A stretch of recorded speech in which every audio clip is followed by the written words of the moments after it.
What's going on, everyone? Merry Christmas from all of us here at XboxEra and from Grubbsnacks / GamesBeat. Welcome to episode 89 of the XboxEra podcast. I am your host, Special Nick, and I am very, very pleased to have with me for the second annual Grubbsmas Christmas Shpeshaltacular. That's right. Yep. Jeff Grubb. Jeff, how are you, mate? I'm doing great. I'm glad to be back. You know, we've hung out a few times in between now and last year, but these are the special episodes where not much going on. We'll just come hang out for Christmas time. It's always, we're gonna do it the day after Christmas every year, I think, right? This is how it's gonna go. Yep, that's right. All right. This is the second annual, mate. Yeah. Yep. I like it a lot. Yeah, and there is jack all news. I was like scraping the bottom of the barrel to try and find some kind of news, and there is absolutely nothing going on at the moment. But hopefully we've been playing some video games. So what have you been playing lately? Inscription's mostly what I've been playing. I'm trying to beat it. I kind of lost some of my Steam, so people don't know it's a deck builder, but there's more going on than it seems. Is kind of like the pitch you hear from everybody, and no one wants to talk about what it is, and I won't either. But I'm in the second part of the game. My understanding is there's 3 parts of the game. I've sort of lost some steam with the second part, where it's like it changed so much that I was like, oh, I learned all these rules, and I think I like the way it was playing in the first part better. That I'm like, oh, I know it. I know it's interesting. I know it keeps changing, so I need to see this through. And I'm definitely almost through the second part, so I'm going to do it. But I enjoy that game. Like I still really enjoyed what I played. I played a lot of it because I was in the first part for a really long time. I was like sort of refusing to learn the cheap ways through, even though you're supposed to kind of get like there's cheap tricks you can do to make it really easy, and that's cheese kind of. Yeah, you're kind of supposed to cheese it, and but I was like, I want to kind of make it hard on myself because I was enjoying it so much. But that, and I beat Guardians of the Galaxy a few days ago. I really like that a lot, and everyone seems to like that. Yeah, I like it a lot. Like it's not like it doesn't need to be a best game of all time, but it's like in my top 12 of the year. So yeah, it's like it's really comes down to the characters. They're just really fun to spend time with, and if it jives with you, it works. They never shut up, but most of the time that's fine because they're usually conveying something about themselves that's interesting. And I'm like, okay, yeah. I by the end, I really came around on that game, and I was very happy with it. Yeah. Everyone I know that's played it has either liked it or absolutely loved it. Right. Yep. Absolutely. And that's I was very happy that I played it. I saw it through to the end, and I was happy I did that. Yeah. I think it all the characters get their moment. They all get their their arc. Something happens interesting with everybody involved, and it's just really well done. It's one where it puts the writing first, and then it's sort of you could tell that they just took a lot of inspiration from the movies. Even though a lot of people are like, oh, this is way better in the movies. I'm like, yes, this is pretty much they're just doing an off-brand version of the movie. That's what they're doing here. But even with that stuff in mind, it's really well done, and I enjoyed my time with that game. Yeah, I think I'm going to have to get around to it because everyone just keeps going on about it. So it's it's got to be halfway decent. And it's going to keep being on sale. It didn't sell very well. So, the numbers I was hearing were between 1 and 1.5 million, through the Black Friday holiday. So you'll be able to get it cheap. It reminds me of, from that perspective, it reminds me of Square Enix's version of Immortals, Phoenix Rising. Everyone I know that's played Immortals Phoenix Rising, and I've started playing it, and I'm really enjoying it. Everyone I know that's played it really, really liked it, but it didn't sell the best, that it just keeps going on sale so that they can just keep getting those sales out of it. Yeah. So it feels like Guardians of the Galaxy feels like Square Enix's version of Immortals. So yes, that seems about right. It's definitely... It's paying the price for the sins of Avengers. That's what happened Avengers, here. Yeah, we get it. It's a shame though because it's definitely the game that I think people wanted when they picked up Avengers, and now it's hey, you're getting it.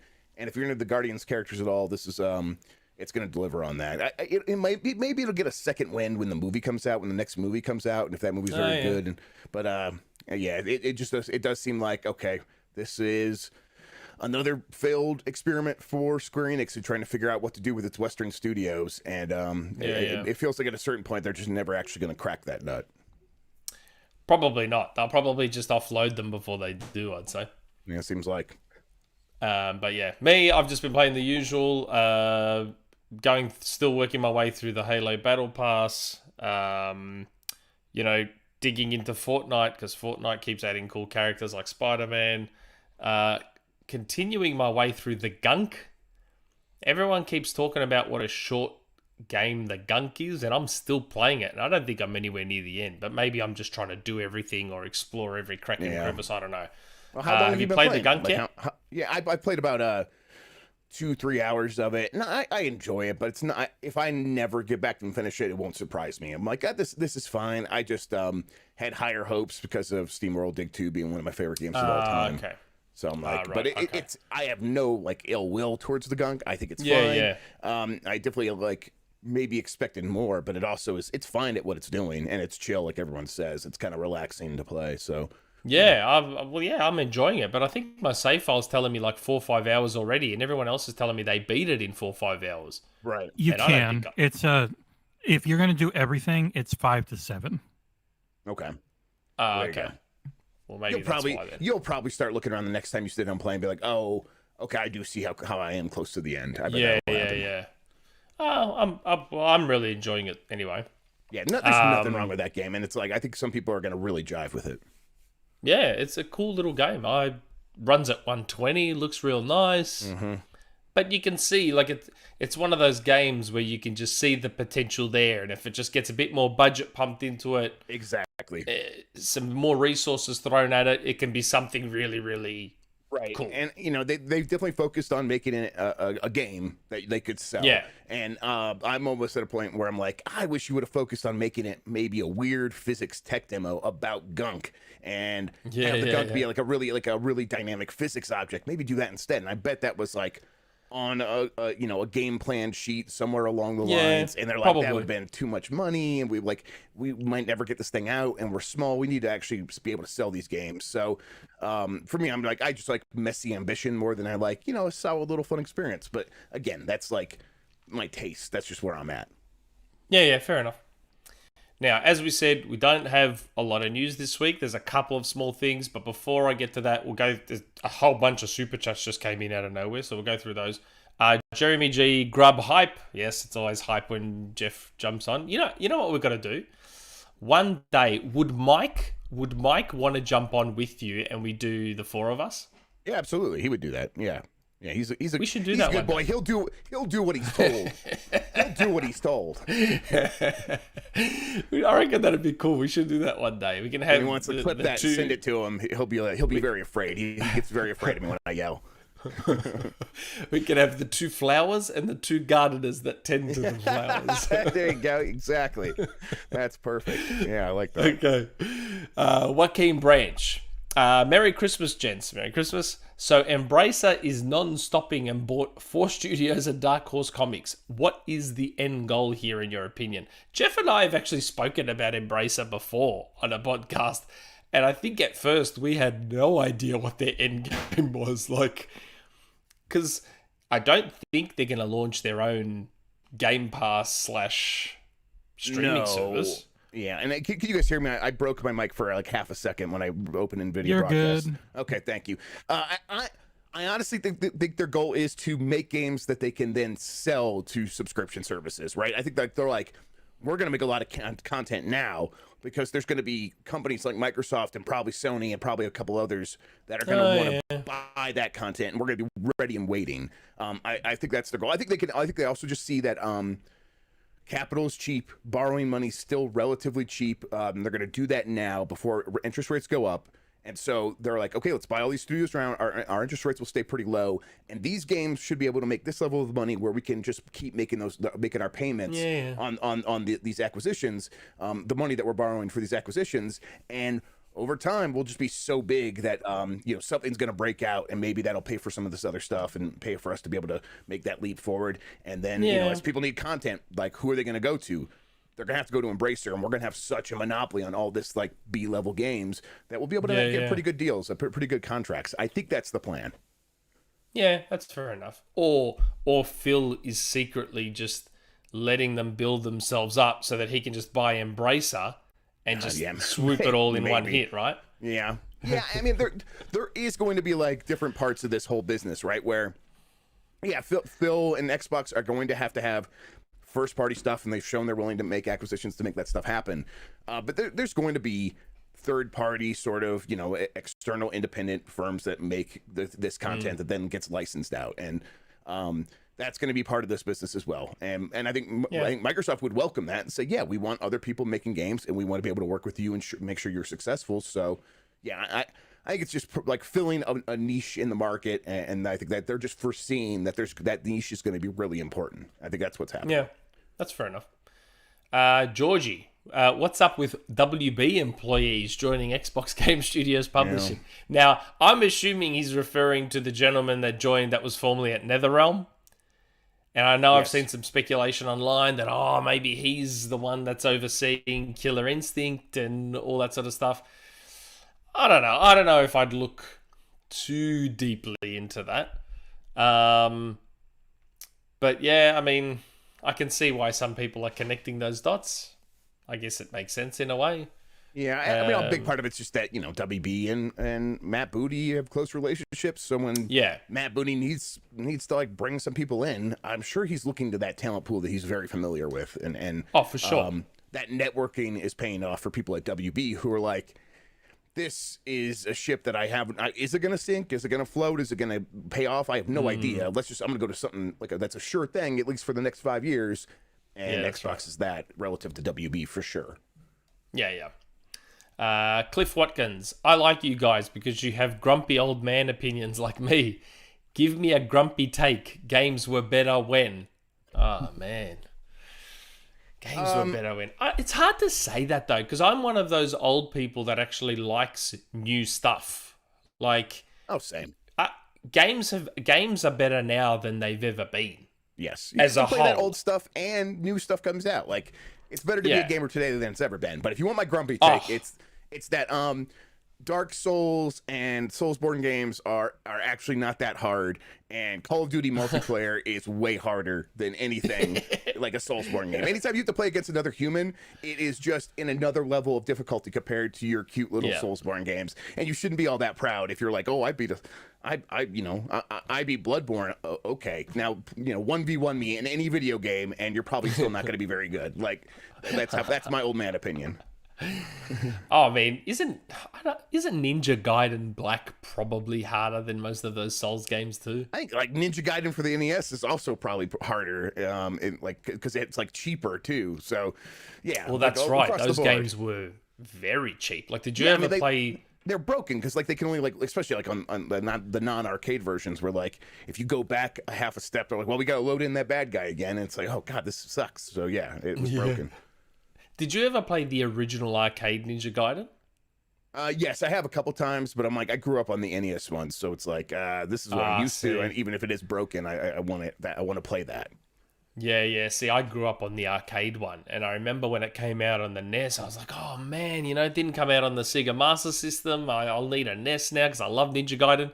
And then when I saw that it was like this 2D thing rather than the quasi 3D side-scrolling beat 'em up.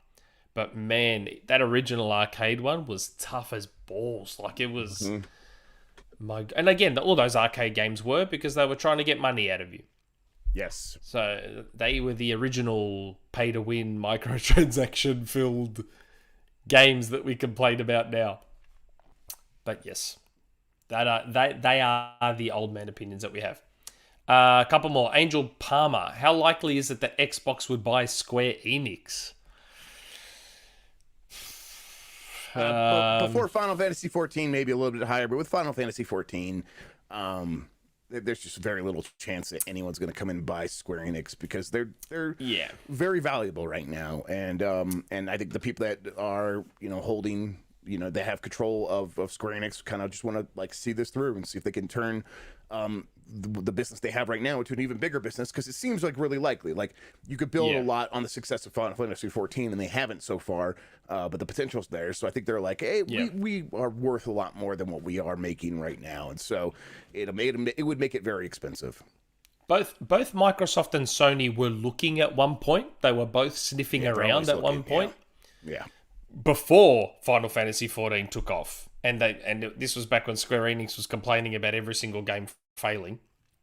But yeah, I don't know how likely it is now. What's more likely now is the Western stuff being bought. Crystal, Eidos. Who else do they have as a Western studio? Is it just those two?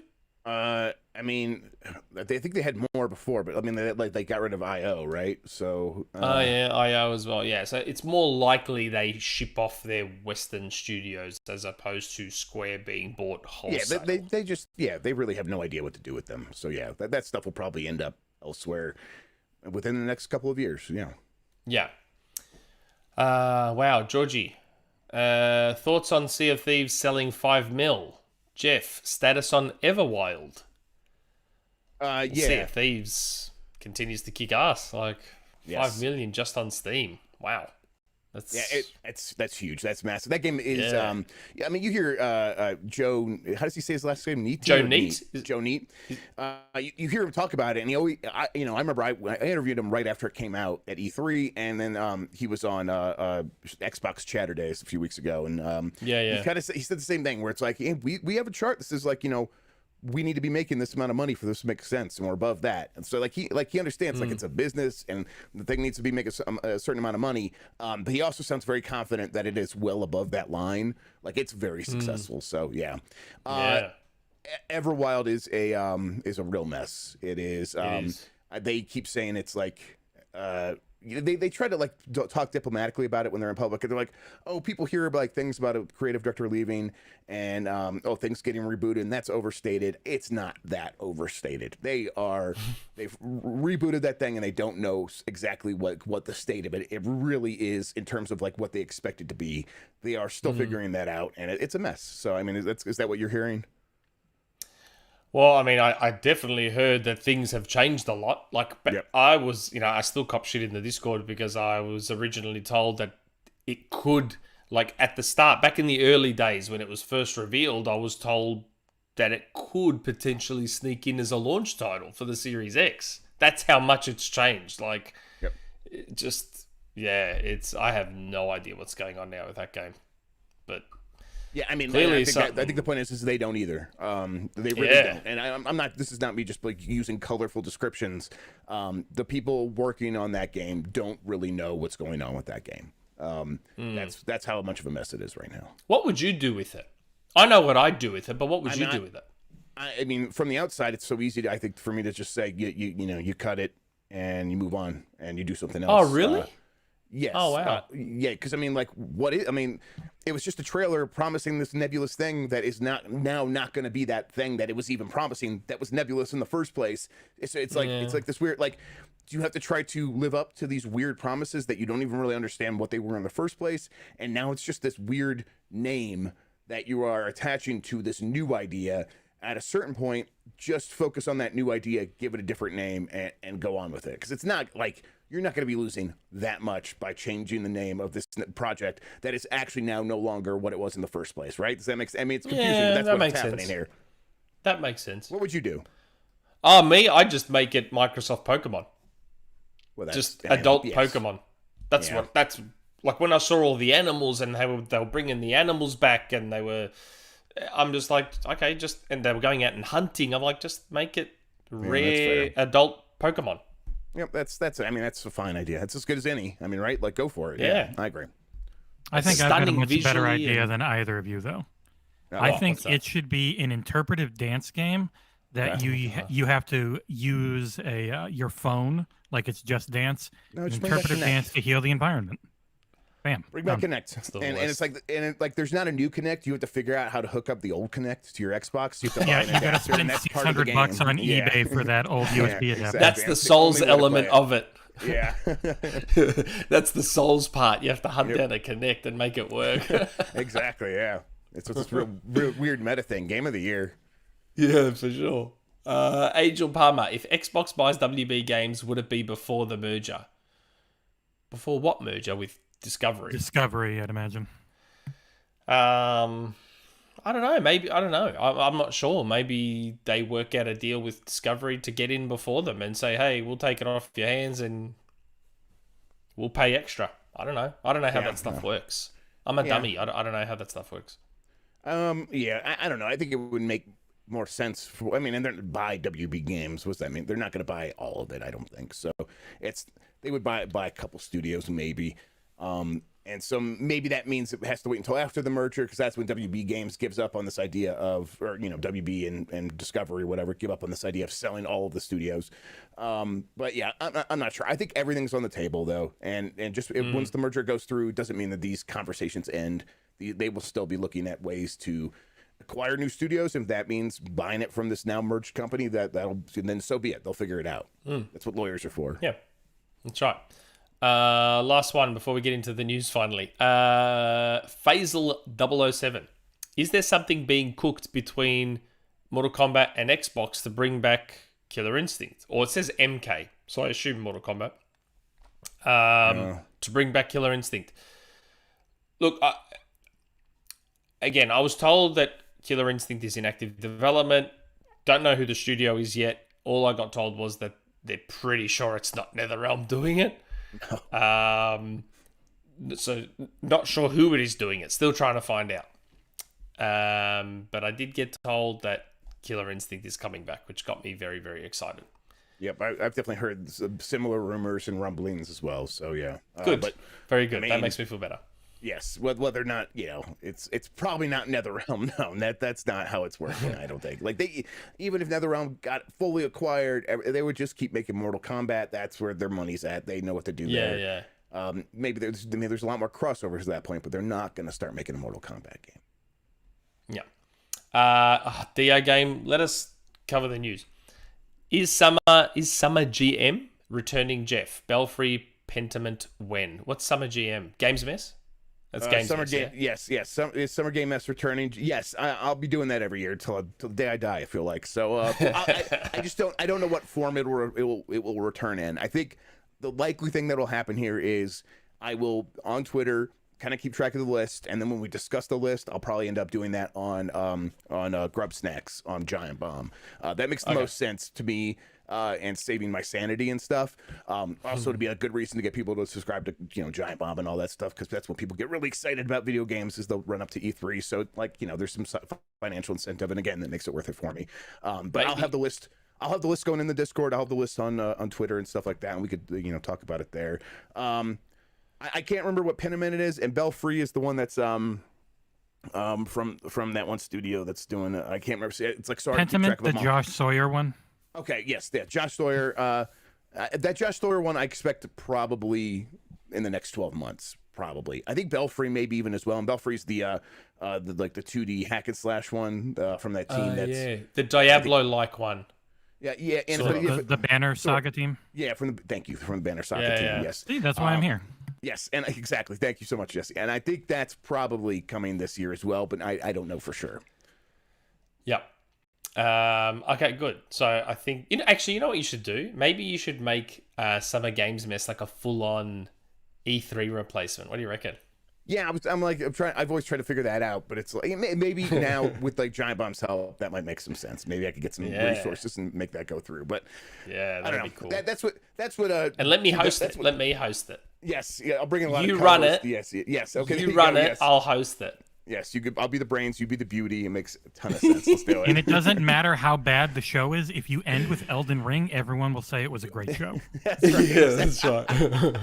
That's how it works, everybody. No, we'll take it to another level. We'll end with Abandoned. Yes, there you go. And we'll say yes. And it's everything you always believed it was. Everybody, Abandoned always was. Okay, finally, we'll get to some news. I saw already there's even more super chats. We'll get to them later. Okay, so again, there was not much news at all. The only thing I found that actually interested me, and I'm guessing it might interest you, so Ernie Hudson was interviewed, the Ghostbusters actor, and kind of just blurted out that, hey, yeah, there's a new Ghostbusters game. And I was like, oh, well, that's interesting. Because didn't everyone love the 2009? Was it 2009? Right. On 360 around that time. and PS3? Yeah, that sounds right. It had to be like more than 10 years ago. So yeah, that sounds right. Yeah. I'm just surprised that they didn't try to get this out with the movie. I mean, there was probably some conversations about that, right? But getting a game together it's hard, it's difficult. It's way more difficult than a movie right now. So Yeah, it probably just they realized early on it wasn't going to be able to be possible. But they have interest in keeping Ghostbusters at like front of mind, like even in between movies and stuff. So yeah, another game will come for sure. Yeah. Hopefully it's as good, because apparently the movie's quite good. Have you seen it? I haven't. I've been it came out right, and I was like, I'd probably be okay to go to a theater, but I'll just wait and see on this one. And now it's like, oh, Omicron's like making it all kind of scary again. So I'm like, no, I haven't seen it. Yeah. I really want to, but it looks good. Looks really, really good. It looks like a lot of fun, and I'm like, I don't need to be Shakespeare. It could just be fun. That's okay. Yeah, that's right. Now, in more serious news, okay, this is really serious. All right. Forza Horizon 5 and Halo Infinite have been snubbed for more awards. I don't know if you heard about these. No, let's see. Which ones? The PlayStation Blog Awards were given out, and Forza Horizon 5 and Halo Infinite were snubbed again. I can't believe it. Wow. This is, and I bet the PlayStation fans probably didn't have anything to say. They probably didn't step up and hold truth to power or whatever it is. Yeah, that's right. Oh god, it was so funny. I thought it was good. The PlayStation Blog Awards, and you know what else was quite funny about the PlayStation Blog Awards? Deathloop didn't win a single award. Oh, I'm not too surprised about that. Yeah. I thought that was hilarious. Oh god. Anyway, petty. It's petty, but whatever. Yeah, very petty. But yeah, news-wise, guys, that was it. There was literally nothing, unless Jeff has something to bring us that I'm not aware of. There was absolutely nothing. So what I thought was, given we are at the end of the year, we're very close to New Year's Eve, everything that's going to come out in 2021 has come out. So with that, I would like to know, I reckon I already know what number 1 is, but I would like to know Jeff's top 3 games of 2021. Yeah. I actually put together a list, but I can remember my top 2. Let's see if I can remember my top 3. I cut it from 5. I was going to have 5. Well, I mean, I started putting my list together because I'm like, it's that time of the year. I need to actually have it. So, let's see here. Let me sign into my my Wi-Fi real quick. But my number 1 is probably Hitman 3. It's going to be Hitman 3, and then number 2 is Metroid Dread. And they're like, number easily 2 flip around is sometimes. Metroid Dread. Yeah, I mean, I love Metroid Dread, but Hitman 3 is just such an exquisite experience to me. I mean, I put in 150 hours to that game. More than that, actually, because it's like my counter's like 8 days. How long is that? So almost 200 hours. It's just such an incredible experience of being able to go in and come up with stupid ideas and then being able to execute on those ideas. It was the idea. It's actually the ideal immersive sim. I didn't realize. Oh, I do like immersive sims. It's just they have to be like Hitman, where your dumb ideas can be like pretty short. They can be like, okay, I'm gonna try this and this, and restart the level and go for it. Where in most immersive sims, it's like this big long campaign, and if an idea goes wrong, you just end up feeling stupid because you're like, oh, I tried to make that work and didn't work, and now I'm dying, and okay, I guess I'll just shoot my way through this. Hitman's like, you can start shooting your way through it, but like that's just like when you get bored with one idea. But the levels are so replayable that it's like at a certain point you learn it so well that all of these incredible ideas begin occurring to you, and then the game gives you a ton of reasons to go back and try those over and over and over. Whether or not it's just raising your mastery of a level from like level 1 to level 20, like that alone is a good reason to go back a bunch of times and unlock all these cool little tools you get to play with in the level. But then they have the community create challenges. They put in new challenges themselves. I mean, like that Paris, the Christmas level I've been playing right now because they did a Christmas version of Paris that's just so beautiful. I'm like, I love playing that around this time of year. So it's very much my kind of game. Emergent gameplay where the actual best narratives in games are the ones you create yourselves, and Hitman has that in spades, and it's just one of my ideal games of all time. And then Metroid Dread is incredible. I do love it. I thought Dread was going to be your number 1. I honestly thought Dread would be number 1. On certain days, it definitely is the one. I mean, it's the one that like. I played a lot of Hitman 3 this year, and I will go back to it a lot, but Metroid Dread's going to be the one in like 20 years. I'm like, man, I want to play that right now. I want to replay that game. It's going to be like Link Between Worlds for me. It's the same thing where I'm like, I can play that anytime, any day. I'm trying to see number 3. Yeah, let me see if I can my number 3 is. What's your number 1 and 2 while I find this? My number 1 just is Metroid Dread. Metroid Dread got into my number 1. You said just like you mean like just now or like it just as in it just like Halo's yes. Right. Halo's my number 2. Halo's my number 2 and Metroid Dread just pips it for number 1. And my number 3 is The Artful Escape, which I absolutely loved. I know it's only like a 4-hour game where you just hold down X and play your guitar the entire time, but it's just, I don't know, there was something about that game I just absolutely loved. But yeah, Halo Infinite, I reckon the only thing that probably stopped Infinite from being my number 1 was just a lot of the missing stuff. Yeah, I mean, it's not that it's like missing. It's like you notice its absence when you're playing it. Like that's the problem. The problem's not like, oh, they said that was going to come and it's not here. The problem is when you're playing it, you're like, oh, I can tell this is meant for co-op sometimes. And the world definitely feels edited to the point where, you know, they focused on this one biome because it's the one they had ready, and they made it really great. It's a lot of fun. I still think it's one of the best campaign shooters since. Oh, it's great. 2. Loved it. It's great. Yeah. But it's like you notice the absence of some stuff while you're playing, and it's a little bit distracting a little bit. So I'm like, the campaign for me is like a 4 out of 5 when the multiplayer is 5 out of 5 easy. It's like it's my number 4 game of the year. I'm like looking at my list now, and it's like it's number 4. It's number 4. So yeah, number 3 is the Forgotten City. But yeah, I mean for Halo, yeah, Halo is Forgotten City. Yeah. Correct me if I'm wrong. Was that on Game Pass? It is on Game Pass right. It's on Game Pass right now, I think. So yeah, they added it recently. Yeah, I thought so. Yes. I played it on PC a few months before they added it there, and I love it. It's exactly the kind of thing that I want from a time loop game where it's just like here's a small little playground that we've snuck like secret tunnels around, and you're going to get really rewarded for exploration, but you're supposed to find all these things eventually, but you're still going to feel like, ooh, I found a secret little treat just for me, just because of the way it's built. And then the mysteries are really compelling. You're like, I want to find the answers to these things. And I guess for people who don't know, it's a time loop game where you go back to this ancient Roman city that is based on the golden rule, and the golden rule here is you shouldn't sin, and if you do sin, everyone dies. So if any one person commits a sin, everyone dies because these statues come to life and kill everybody.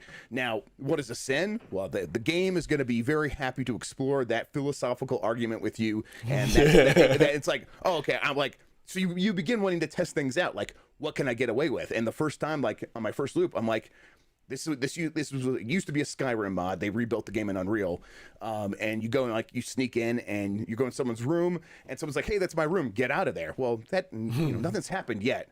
Like the world hasn't ended yet. So I'm like, well, now there's a treasure chest. I'm gonna go through there, and the person's not looking anymore. I'm gonna see if I can see something. It's like, oh, if you take this, it's gonna be stealing. I'm like, well, let's see. If no one notices, is it going to be a sin? You take it out there, and then the world just starts crumbling down. And this is my first time through. I'm like, okay, I've got to figure out what's going on in this game. And it's really rewarding. It takes like 5 to 8 hours to get through all the endings. There's 4 endings, and I don't know. I loved them. I thought it was great. I thought everything that happened with that game is just fantastic. So it's definitely worth playing, especially on Game Pass. Oh, yeah, that's cool. Yeah. Artful Escape's on Game Pass too, so everyone should try that out as well. Again, only like a 4 or 5 hour game. Before we do our Game of the Year thing, I'm like, I got to play The Artful Escape. Too many people are too high on it. And I've still got to. I was annoyed. I said to Johnny before Christmas, I said, we've got to catch up for a coffee, and we still haven't caught up because the developer of the game, he lives in Melbourne. He's like 25 minutes from my house. So I was like, we have to catch up for a coffee. And he's had a baby recently. He's got a young baby, so he's very busy with that. But yeah, Johnny's great. I did have I was originally going to do it top 5, and then I'm like, I'll trim it down to 3. But then you mentioned Halo was number 4. I had my 4 and 5 were Super Mario World, Bowser's Fury, which is super good. Number 8 for me. And Ratchet and Clank probably sneaks in as my 5th. That's my number 5, yeah. That's my number 5 right now, yep. Yeah. I've always loved the Ratchet games. I didn't start playing the Ratchet and Clank games until the PS3. So my first Ratchet and Clank was Tools of Destruction on PlayStation 3, which I absolutely fell in love with. Still probably in my 3 best Ratchet games. But yeah, Rift Apart was really good. I liked it a lot. Yep, that's it's definitely up there for me. Yeah, so Halo Infinite's number 4, Ratchet and Clank's number 5 for me, and it's it's just such a well-crafted roller coaster experience where it's like, oh, the pacing's so good because you're just gonna blast through these levels, have a good time. Occasionally, they're gonna give you this maybe a world that's like a slight, small open world, and you get to skate around on these rocket skates, and it's oh man, that's fun. And then the next level is gonna be something completely different. You know, I don't think it's combat's not the best combat in any game, and it's platforming. It's not the best platforming in any game, but it does the job, and then everything comes together to be greater than the sum of its parts by a significant margin. Because it's just like it all looks incredible. You're gonna have a good time, and it's gonna throw different curveballs at you enough that you're always gonna be interested to see what's coming next. So that's how I love that game. It's a nice break from the stuff Sony normally does. I think that's the other reason I like it so much. Like, yes, same. It doesn't force a whole ton of slow walking and talking on me, and it's just they're just fun games. I've always liked those Ratchet games. They're really, really good. It was, you and I had very, very similar top 5s. Yeah, we both had Halo, we both had Ratchet, we both had Metroid. Yep. I think the only difference, Bowser's Fury is number 8 for me, like I said, so it's on my top 10. Like, yeah. Which one? Bowser's Fury. It's in my top 10. Oh, Bowser's Fury. Yeah. So we both had very, very similar games. Mm-hmm. Well, yeah, I think there's when I look at my list, like when I go all the way down, like Psychonauts 2 is like number 12, just because I haven't finished it yet because my Xbox broke and it was causing a lot of resets. I'm like, I'll get back to that eventually, but I need to go back too. Like everything through there, like it is really, really good. Like 4 to 5 star games. Most of them probably like 5-star games for me. I'm like, it was a good year for games. I was really happy with the stuff I got to play. I think next year will probably be a lot better. We say that, but like I always feel like the years that we expect to be really good, something goes wrong, and not even just delays. Like one of the big games you're expecting like comes out and disappoints or something like that. So I'm always afraid of like counting our the chickens before they hatch and all that stuff. But I'm glad that this year was good. I am looking forward to next year. But even if like a bunch of games like get delayed or something, I'm sure I'll find stuff that's fun to play. Well, that's the thing. And it's funny, last year I actually said that I thought 2021 would be a massive year, but I also chucked in the caveat that delays permitting. And a bunch of stuff got delayed. Like a whole ton of stuff ended up getting delayed. So that's the trick. Like if we work under the assumption that nothing in 2022 is going to get delayed, then it's going to be an incredible year. Right. But who knows if stuff's going to get delayed. Yep. I'm hoping Nintendo's stuff doesn't. Yeah, it'd be great if Zelda came out. If Zelda came out, it'll be like, it's going to be a solid year, I think. So, yeah. Oh, yeah. Do you reckon Mario Odyssey 2 makes it into next year or nah? No. I think that, no. I think even if they announce something like that, probably not. No. Okay. I was hoping it would. Yeah, I would love to see that. I just want to see whatever that team's working on, if it's Mario Odyssey 2, if it's like that rumored Donkey Kong game or whatever, I just want to see what it is. I'm ready for what that team's doing. Although Kirby's next year, isn't it? Yeah, but I expect that to be pretty. That's going to be like March or April, and so I'm looking forward to that one. Yeah, they can have that early in the first half, and then they could have something big in the second half. That could be a 3D platformer as well. I would love that. Oh yeah, to me that just looks like Kirby Odyssey. So I'm super looking forward to that one. I mean, we haven't had a real Kirby 3D platformer before, so it's about time. And I hope it does really well, because then they'll be encouraged and they'll give us a Yoshi 3D platform or whatever, and start maybe coming up with that idea. Maybe do it. Yeah, maybe the next Donkey Kong game will be a 3D platformer if it's not this 2D one that people are talking about. So I had rumored a while back, actually almost a year ago exactly, that apparently there was a new 2.5D Donkey Kong. That's what I'd heard anyway. Yes, and you were saying that, and then there was other people that was like, got a lot of other stuff right, who said that there's a Donkey Kong game coming from that team, and is it going to be 3D or 2D? They didn't know, so it's like I don't know, whatever. I just hope that this Kirby game does well enough to encourage the future of Nintendo games to be big kind of sort of 3D platformers and still do 2D games as you need, but they've kind of relinquished. They kind of said, okay, we'll do 3D Mario games. Everything else is going to kind of be in this 2D thing, and I don't want them to only be stuck in 2D. So this will be good. No. Okay, so now I've actually got for the first. I didn't want to end the year because I haven't had a Rumourmill for a while, and I didn't want to end the year without one. So I was frantically asking a bunch of my people, is there anything I can have for the Rumourmill? So I do have a Rumourmill for today. I'm going to end the year 2021 with a Rumourmill, a pretty cool one. But before we jump into the Rumourmill, so Jesse's got time to get the video ready. There's a whole bunch more super chats we'll try and burn through. My God, there's so many. Funny thing, the super chats actually take me way more time because I have to copy and paste all of them so that I can put them up on the show. But I'm good. Oh, Go. That's okay. I mean, if we can't get them up, it looks so nice. Okay. Joaquin Branch, you guys have any information on the Behavior Interactive Xbox game? Maybe a code name. I don't know anything about this one. Weren't you the one that brought up the Behavior game, Jeff? Was that you? I don't remember. Was that me? Whose Behavior? Behavior Interactive. I'm not even sure. Who's Behavior Interactive? Let's see here. What are they doing? Behavior Interactive. I feel like I do recognize this name now, but it's tough to keep all these. Again, every single rumor, it's tough to keep track of. That's why I have a OneNote. I have a OneNote, and I keep them all in tabs and everything for that exact reason. That's actually what I need is tags. That would help out so much. That's a good idea. So I'll have to show you mine. Yes, how definitely. I've set it all up and structured it. Yeah. I don't know. What's the question exactly? What are they wondering? He's just saying, do we have any information on the Behavior Interactive? Apparently, Behavior Interactive is making an Xbox game. I hadn't heard this myself. Yeah, and I don't remember what they're working on. Sorry. No, sorry, mate. Faisal007, is Kojima still interested in making games? He seems that he's moving on to movies. He's been moving on to movies for 30 years now. So this is no different than what he's been like for forever. I mean, he will get distracted because they actually probably will make movies now at Kojima's studio. But I don't expect any of those to be $1 billion movies. Like, they're not going to make a ton of money. They will be fun little things that probably get sold to Netflix and pay their bills and stuff like that. It'll probably be a Death Stranding movie up front, like first or something like that, or Death Stranding series.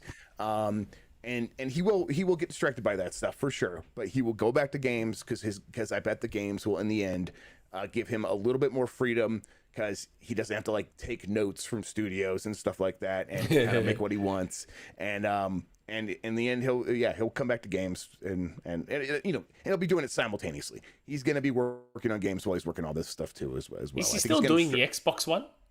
I mean, the deal's still and it should be closing soon. I mean, I fully expect him to in the next year kind of announce it, but I just don't know if it's closed or not for sure, but it's gonna take. Yeah, no, neither do I, and I've been asking too. Yeah, it was always gonna take a long time, just because these companies are in two different countries with two different languages, and Kojima's never really worked with an American publisher before, so figuring out like that the language of what the contract should say in two different languages has been complicated, and that's my understanding of why it's taking so long. Okay, interesting. Gecko Gamer, hi Nick and Grubb. I have €15. I have €15 for the eShop. Anything to recommend? I like action and FPS as well as platformers. I already have Metroid Dread. Okay, so those genres, I'm taking them into mind. But if you haven't played Into the Breach before, it's got to be less than €15, I think. Into the Breach is a tactics game, but it's one that I think. It can be your gateway into tactics games. What it does really well is it's going to tell you every single move that the enemies are going to do next round. So you get to try to like come up with a genius plan. If you look at the map long enough, I promise you'll come up with a solution. And that is so satisfying. It's one of my favorite games of all time. So check out Into the Breach. Into the Breach. For me, it's not a new game per se. I guess it counts as a platformer. And it won't cost you €15. I think it'll be cheaper than that. And it's on sale right now. Is Gris, Gris, which is like, it's this, how would you describe it? It's a narrative kind of, well, it is narrative, but there's very minimal talking and story and stuff. It's a platformer that's like all hand-drawn art, watercolor painted. You're restoring a black and white world to color, and you've got it's like a puzzle platformer, but it's just, man, gorgeous, absolutely stunning. And like when I was playing it on Switch, I just kept pushing the screenshot button. I just kept taking wallpapers after wallpaper after wallpaper. It's just, yeah, it's a really good game. And I don't think it's on sale. I don't think it costs very much. It's pronounced Grease, but it's Gris.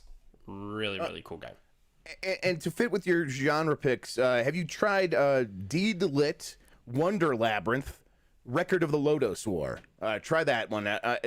Just search for Record of the Lodos War. Yeah, and that's basically, it's like a Castlevania Symphony of the Night ripoff, but like made with sort of modern spins on it, where there's like a lot of like interesting visual stuff happening. And yeah, I don't know. I've been playing that recently because I just found out about it, and it's a beautiful game.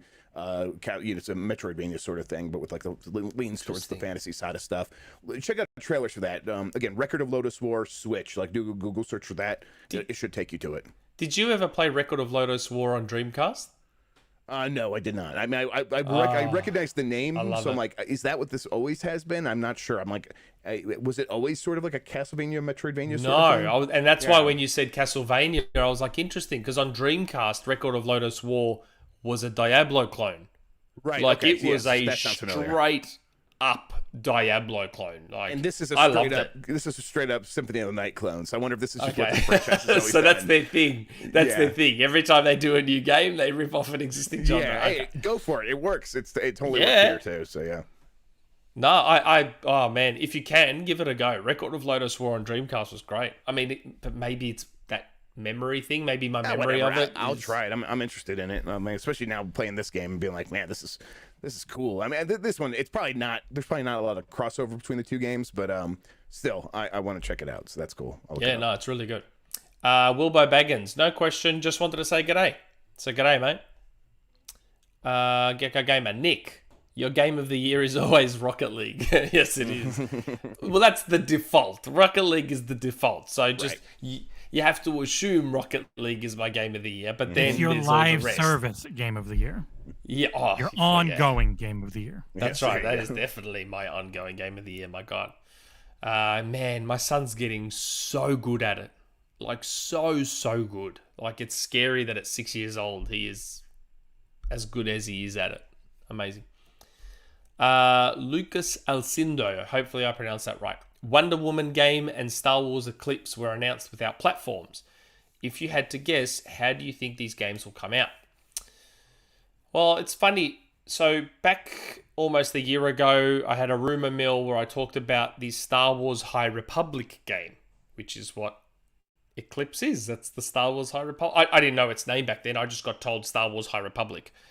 Was being shopped around. It was a game that was being shopped around for exclusivity. Microsoft were interested at the time. But I don't know what ended up happening. Now we see Star Wars Eclipse announced without platforms. Are they still shopping it around? Maybe to help fund it. Maybe to help, I don't know. But it is very curious that it was announced without platforms after what I had heard a year ago about it. I mean, I wonder if the Quantic Dream stuff caused some hiccups there where people are hesitant about working with David Cage, and this is very much a David Cage game, even though it's going to be action adventure. They've said that a bunch of times now. It's an action adventure game with narrative elements and stuff. It's still very much going to be David Cage in charge, and I think people are afraid of working with him, and for good reason.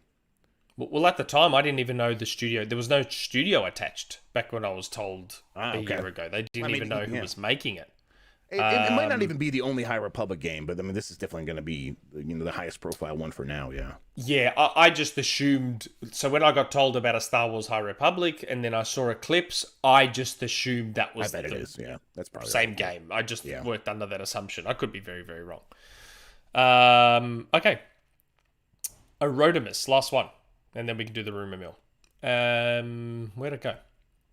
There it is. Hey guys, do you think Microsoft will do a state of Xbox giving Game Pass numbers, hours played in Forza and Halo, and units sold?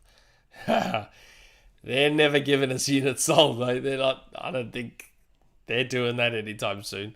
The Forza and Halo numbers, they might pull out some stats that make everything look nice. Probably. Game Pass numbers, I assume we probably won't get an update on those till January, would be my guess. On Game Pass numbers. Yeah, I think probably the next big quarterly earnings. So yeah, January, right? Yeah. Yeah, they were probably waiting for the Forza Halo boost as well to get them over a certain threshold. Where they are now, who the hell knows? I know there was that, everyone thought, oh, they're at 30 million because Strauss Zelnick said 30 million, and then Phil sort of had to correct him and be like, no, our last public number was 18. My guess is they're probably around the 25 mark, if I had to guess. I think so. Around there.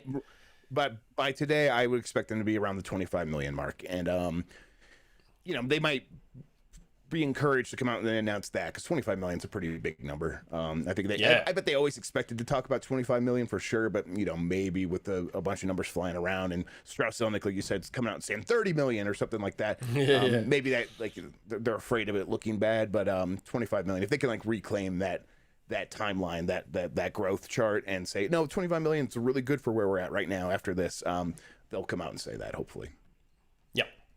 Okay, so good. So we got through all the super chats. So, Jesse, are we ready with the video? Absolutely. Okay, so now we haven't had one for a long time. Wanted to close out the year with one. It's time for the rumor mill.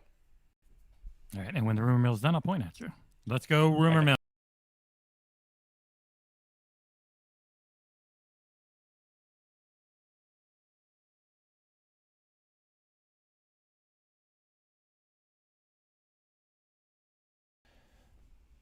Okay, now, the rumor mill. Like I said, I was asking frantically. I didn't want to end the year because I hadn't had one for a while, so I didn't want to end the year without a rumor mill. So, what have I heard? The rumor that I've heard is, we've seen lately Fortnite's had a big, glut of famous characters added. We had Marcus Phoenix and Kate Diaz. We've had Spider-Man. We had... it's funny. Did you notice how they didn't put the Matrix characters in Fortnite, but they put the emotes? So they put Neo dodging the bullets, and then they put Trinity's kick as emotes in Fortnite, but they just didn't put the characters, which I thought was very odd. But anyway, Microsoft's had the Gears characters. Microsoft's had Master Chief in there. I've been told that Microsoft is there'll be more Microsoft/Bethesda characters coming to Fortnite. Now, I'm not going to spoil all of them. There's only one that I'm going to mention because I have a friend who's a massive, massive fan of this franchise, and that is Doom. I got told that the Doom Slayer will be coming to Fortnite. Now, please don't DM me on Twitter, Reddit, Discord with timelines. I don't know timelines, especially with Fortnite, because there's always licensing deals to work out with Fortnite. Yeah. We heard rumors about Naruto back in, I think the original Naruto rumors popped up in May 2021. And when did Naruto actually arrive in Fortnite? It was 6 months later. It's October, November. It can take a while. So don't ask me about timelines. I don't know timelines. I just got told that there'll be probably a handful or so of Microsoft characters /Bethesda coming to Fortnite. And one of those, I'm not going to spoil all of them, but one of them is the Doom Slayer. Should be coming to Fortnite. So that's fun. That's exciting. Yes. As someone who wastes a lot of money on Fortnite skins, I'm looking forward to that. So there's only one skin I would ever buy in Fortnite, and that is Aqua Grubb, man. Aqua Grubb? Yeah, there you go. Aqua Grubb? Aqua Grubb, there's man. a meme going on. Yeah, where I'm a fat Aquaman is the meme. So I like it quite a bit.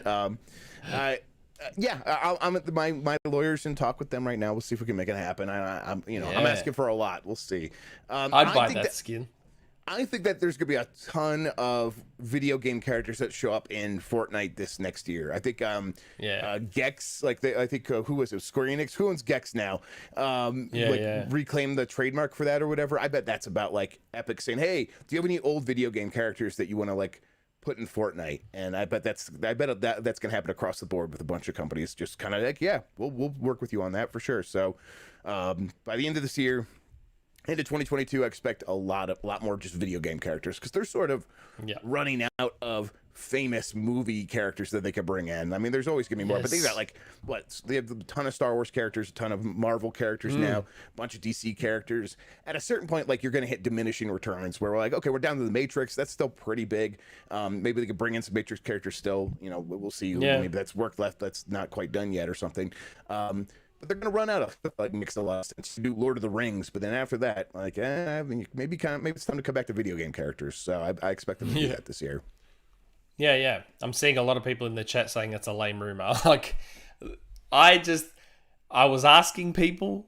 I wanted something for today, just for all of you. It's the end of the year. Like, that's what I got. It came with nothing. Like, there's people who are like on vacation right now. I didn't have anything on my last Grubbsmas. I'm like, guys, it's the end of the year. I'm not even going to bother people because I know no one's going to have anything. Nick is a guy who's probably spent $4 or $5 million in Fortnite. It's I a big love deal for him when things are coming to Fortnite. I have spent hundreds of dollars on Fortnite. So for me, that was a really great rumor. Like, I loved hearing that. I will buy Doomslayer straight away. You bought cat ears and the Iron Man look for Halo. I did. I bought the cat ears in Halo. I bought the Iron Man colorings in Halo. I still think that's such a missed opportunity. The game's been out a month. Like, Microsoft needs to talk to Disney/Marvel about getting Iron Man armors in Infinite. It just fits. You can have like 3. You can have like the standard Iron Man. You can have like the Mark. No, you can have Iron Man, War Machine, and Hulkbuster. And you buy the set for like $30, and you can run around as Iron Man in Halo. I reckon that would be awesome. And they could sell it for so much money. They'd make so much money. Yep. Like, it'd be unreal. Like, they just had Boba Fett in Fortnite, yeah? They've got Boba Fett right now with a Stormtrooper, I think. Yes, they do. They've already had the Mandalorian. I'm surprised. I mean, if we've got Boba Fett, Mandalorian, they'll probably do Luke Skywalker at some point, surely. Oh, yeah. That's just money on the table. Han Solo, just the whole lot. Just rotate them all through there and just rake in the cash. Just rake it in. It's just, man, I'm legitimately interested to find out how much money I've spent in Fortnite.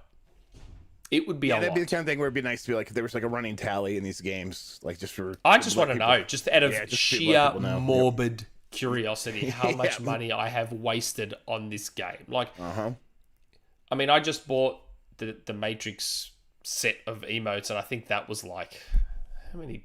I don't even know. It was so much. I bought Spider-Man with Zendaya, with MJ. That was like $30. Man, so much money. But anyway, that's the Rumourmill to end out 2021. It was all I could get. I know it's not what everyone wanted. I'm excited for it because I like Fortnite. I also like Doom. The other characters coming as well are pretty cool, but I'm not going to spoil all of them. I'll leave some for them to announce. But yeah, that's the Rumourmill. So with that, another quick reminder, the Kickstarter for our book finished. I think we ended up getting to like, how much was it, Jesse? It was like at 130% funded or something, I want to say. 137, I believe, was the final tally. Oh, yeah, I was close. Right yeah, so our book got funded, and you know, things like that book are only possible because of our patrons, which we're very, very thankful for. If you sign up to our Patreon, you can go as low as $1. We have a tip jar minimum, which is like $1, but all patrons get a copy of Omega Rally Championship, which is a cool little creators collection game. A very good developer friend of ours, Anorexic, wanted to do something for the community, so he gave us just a ton of codes for Omega Rally Championship and said give them to all the patrons, which is what we're doing. Jesse, I believe, should be running the ticker for all our patrons. Is that right? Got it. Is he there? I see He's him. got it. Okay. It's too many to read. I'm not watching the stream, so I couldn't tell. It's now become too many to read. So we just have this cool little ticker now, so everyone can see their names down there. And of course, as part of being a patron, you also get to be part of the community question. So we have a forum which Jeff recently joined. Thank you very much, Jeff. Where even Phil joined. Phil even joined our forum, which is cool, and he's posted a couple of times, which is great. But we have a special patron lounge section of the forum where people can ask community questions, and we read those every week on the show. So with that, we will go to our community questions. Everyone knew Jeff was going to be on, so there's a few questions for Jeff. Okay, Jesse started by making a smartass remark, which he has now edited to be a proper question. Jeff, did you end up going back to the Halo campaign after the full game released? I've already done one full legendary playthrough, and now I'm back doing it on heroic. I am hopelessly addicted. Yeah, I started playing it on PC on heroic after it launched. I didn't get to play too much of it. I played a few hours, but I had to start playing some other games where I'm like, I got to do some cleanup on this year. But it's still like installed and waiting for me to come back to it because I want to get back to it. So I really like it. I love spending time with it. It's like we just switched to a half-star system. So really the campaign for me is like a 4.5 because I'm like, I see some gaps here, but it doesn't really bother me all that much. It really doesn't. I'm enjoying myself way too much. It's such a good time, and it's such a good foundation that I'm like, I'm hopeful for the future, but what's there right now is just fun. So I'm planning to go back to it even more. Not every game can be a snow runner. Not every game can be. That's right. No other game is really. Absolutely. Yeah. His original question, Jeff, when will you break it to Nick that I'm actually your favorite? I mean, listen, guys, there's enough for me to go around. That's what I came to the conclusion that thruples are a thing, and so I don't care. It's not how that works. Nope. Okay, proven. Hello, Jeff and Nick. Do you find that Xbox employees or employees of other studios get mad/upset with you when you share details of their games? Or are they understanding that it's part of the business? How often do devs message you after a leak wanting to talk to you about it? Can I answer this, Jeff, on your behalf? Yeah, go ahead. Sometimes they get real upset.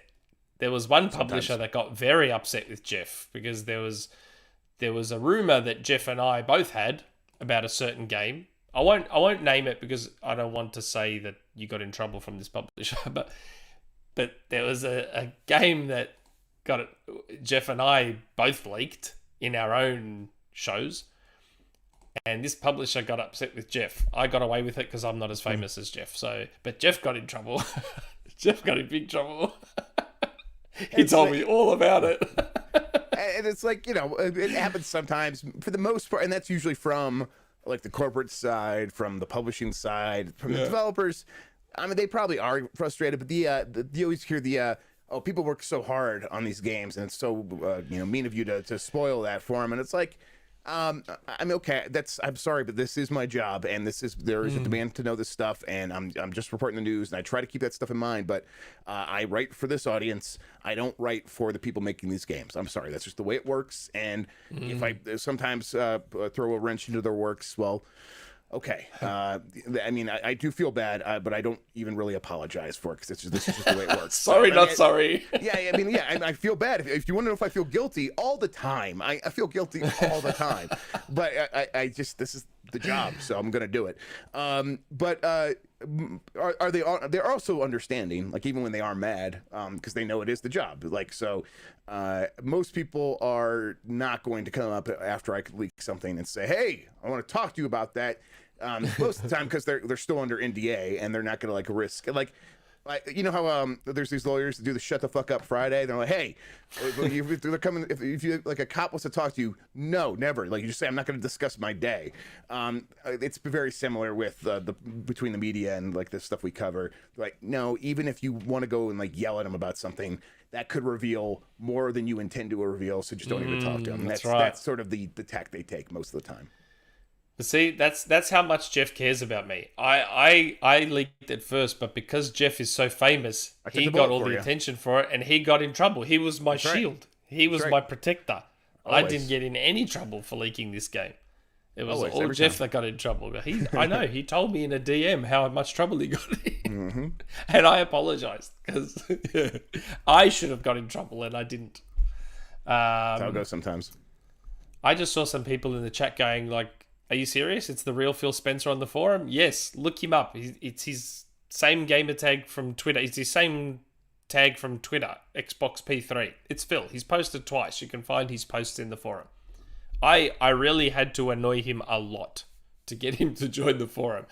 The thing about me is I don't have a lot of shame, and Shameless. I'm not too proud to debase myself when the need requires. So I harassed Phil into submission and got him to join the forum, and he did. All for you guys. Excel at tactical harassment. You know just where to push without I'm pushing good. too Like, it's far. weird. Like, I'm good at annoying the crap out of people without coming across as super annoying.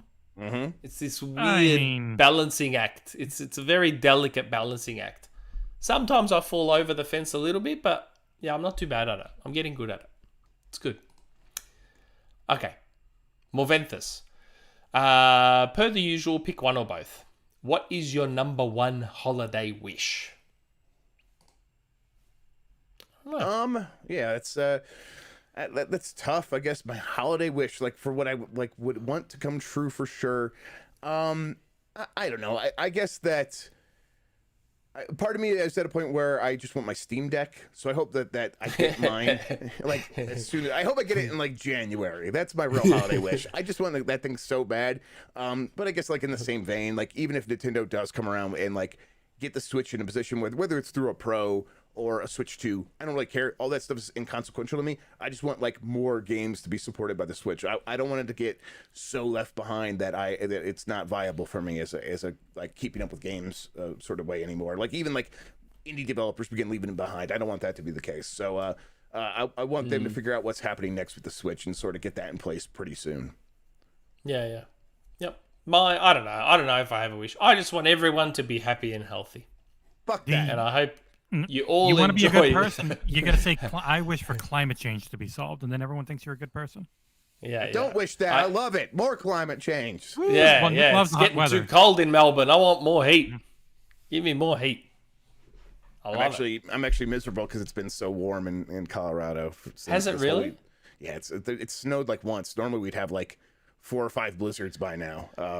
We've only had a light dusting. It's been like in between like 40 and 60. You know, getting up in like near 70 for a couple of days. It sucks. I hate it. Really? Yeah, it's disgusting. I don't understand why Melbourne winter isn't like that. Like, I keep hearing about all these other countries that have unseasonably warm days in winter. Melbourne doesn't get that.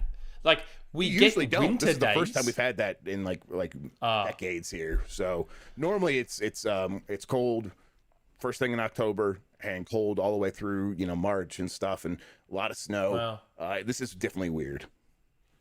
Nah, see, Melbourne's the opposite. We're getting colder and colder. Like, so we're almost our first month of summer is over, and like we've had like a 17 degrees Celsius day. We've had 19, which is like for us that's like winter weather, and we're getting it a awesome. month into summer. Nah, see, everyone keeps saying that. That's cold. I like that. That Is cold. I like it cold though. Like we're like like if we're gonna move from Colorado, we're only gonna move somewhere that's even colder. It's kind of how we are. So I know people that would like love Melbourne's winters. It would be like summer for them. I love my heat. Like New Year's Day here is going to be 38 degrees Celsius, which is probably like what, 100 yes, yeah, easily, yeah, Fahrenheit. yes. That's right. Yep. Love it. Can't get enough. That's disgusting. No one likes 100-degree heat. That's I insane. love it. I love it. Whatever. Like, I'm going to my parents. They live on the beach. I'm going to their house. Going to spend the day at the beach. It's going to be great. I hope you get hit with a Can't wait. blizzard. Yeah, same. Oh, man. It's ridiculous. Favorite holiday dessert? I like pumpkin pie. I like cookies. I just like cookies, like chocolate chip cookies is good. And then I don't know. Usually like an elaborate cake of some sort. Like my wife makes like a pumpkin pie cake, and that's like pretty good. So, Oh, wow. Yeah. I like pavlova, which is a uniquely Australian dessert. Very, very nice. I don't know if you guys can get it over there, but No, it's called that's pavlova. I'm sorry. No, that's that lady from the Outer Worlds. It's so nice. I also like trifle. I always have trifle every Christmas, whether it's my mother-in-law or an auntie or whatever makes trifle, which is like you've got the jam sponge cake layer, you've got usually you've got some jelly, which you guys call jello, and then you've got cream on top. Some you're meant to throw fruit in there too, but I'm not a fan of having the fruit in there. No. You don't make it like Rachel made it, where she put minced meat. I like how you said the first name basis with these Friends characters. Did you see our? Everyone understands that's what you're talking about immediately. Did you see our Friends quiz last week? We did a Friends. We're going to start doing it every year. Oh my Every God. Christmas, we're going to do a Friends quiz. I won the first one, even though Jesse and John tried to cheat. I still won, even though You they call it tried trying to cheat. I call it having my head pulled in 20 different directions trying to do this on the fly. You were Not cheating. If I had been watching the stream, I would have seen what you were doing, and I would have called it out when it happened. It was actually my Accidentally wife giving that you pointed. 1 point isn't cheating. It's just because I don't like you. Whatever. Okay, Cade. Cade forever. The happy couple returns, minus the third wheel. Exactly the way it should be. At least for this night.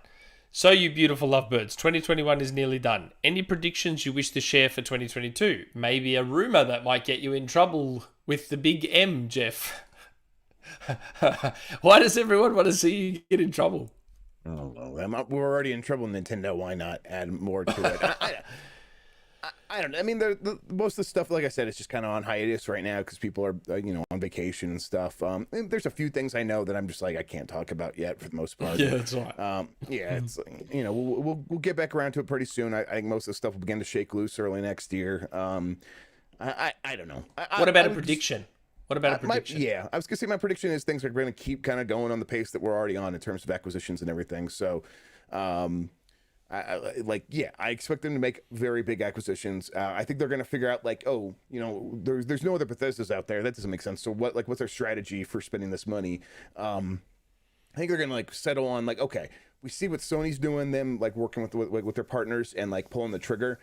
We got a bunch of partners that we've worked with. Do any of them make sense? And they'll begin pulling the triggers on that stuff. And then my other prediction is I expect them to spend a lot of that billions of dollars that they have set aside for Game Pass. I expect them to spend that by June and to get a couple of day one Game Pass games that are going to be surprising, I think. So, if they don't, I don't know what that money's sitting there for. At a certain point, it begins to not make a lot of sense. Yeah. I've given my predictions in past episodes. I think from Microsoft we'll get a remake / remaster of a game that everyone's been wanting. I think I also said that I reckon MLB The Show 22 will be on Game Pass as well.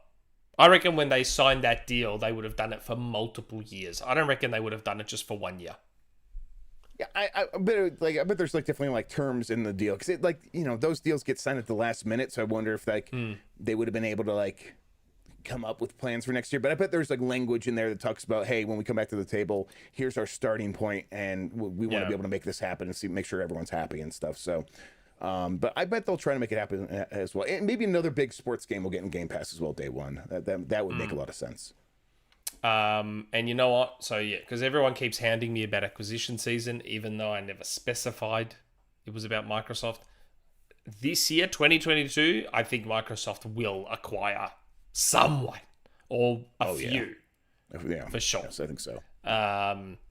So yes, this time, before you all get all upset, this time I am specifying Microsoft in my prediction. Yes, Microsoft, I think, will acquire probably, I don't think it'll just be one. I think there'll be, I don't know, maybe 2 or 3 this year from them.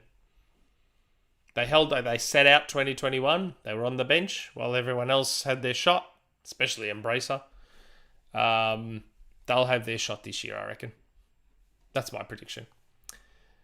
DirtyFlint. Hello, lads. So, did your kids have a good Christmas? Well, my 2 got 11-inch iPad Pros. I'd like to think that they had decent Christmas. They got a whole bunch of Beanie Boos. Do you have Beanie Boos? We had Beanie Babies multiple decades ago, but not Beanie Boos. I don't know. No, these are Beanie Boos. They're called Beanie Boos, and they're just these soft toys, animals, and their main defining feature is their eyes. Yeah, so, I mean, that's from the Beanie Baby Company. All right, yeah. Probably. And Yeah, like, it it's is, just, oh man, so many of those things upstairs. It's ridiculous. I mean, it's going to be worth a lot of money, and no, it's not. I'm lying. I'm sorry. Yeah, no, they will not. But yeah, no, the kids were very happy. My son got a whole ton of Roblox money, which he's very happy with.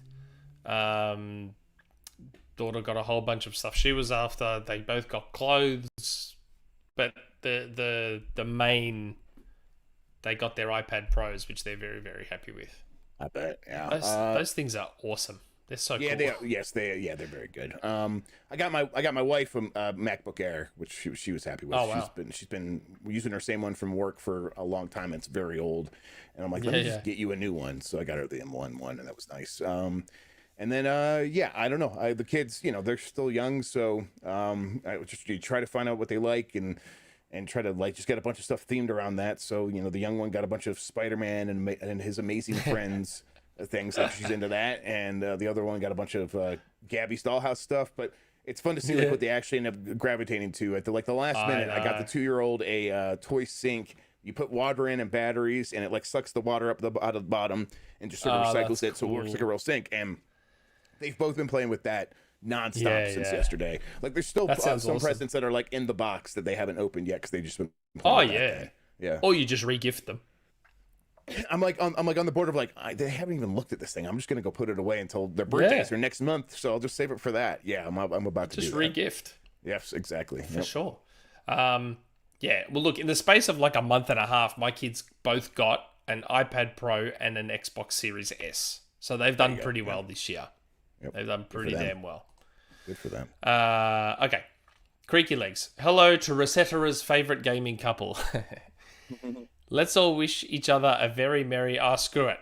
Jeff, I know you're the dom in this relationship, so why do you let your husband skip all the cutscenes for every game he plays, including Metroid Dread? Metroid Dread actually doesn't let you skip the cutscenes the first time. Right. You have to watch them the first time, and then you skip them the second time. So I did actually end up watching the cutscenes for Metroid Dread only because I had to. But when I died and the checkpoint was having to watch another cutscene... No, you just skip it. Of course, yeah. Skipped it. No, but the thing is, they all know me because I am the person that just skips the cutscenes full stop. I was playing through Halo Infinite, had no idea what was happening because I kept skipping all the cutscenes. I'm not interested in the story. I just want to play the game. Yeah, I don't blame you. I'm kind of. I mean, I think most of the time I end up watching them, but even then, I'm not really paying attention. So yeah, I get it. If there's something interesting, let me play it. Then I'll get it. Yeah, just let me play the game. You're just gonna show me. Well, it must not be that interesting, or else you would have put it in the actual video game. So that's how I feel. If I want to watch movies, I'll just go watch movies. Yeah. I like movies. If I want a story, the worst book I've read is still better than most of the best video game stories I've ever read or ever been told. So yeah. Okay. Do you make him watch the compiled cutscenes on YouTube later? Is it some kind of spank me harder punishment for him? The more detailed, the better. DM video evidence too for analysis. Of course. P.S.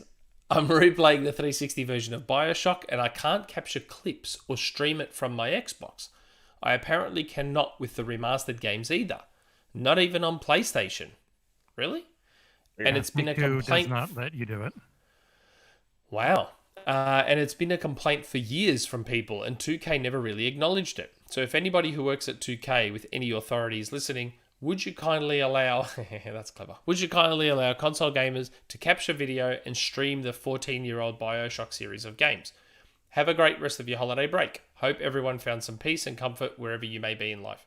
Is that for real? You can't stream or capture shots or whatever of Bioshock? No, you cannot.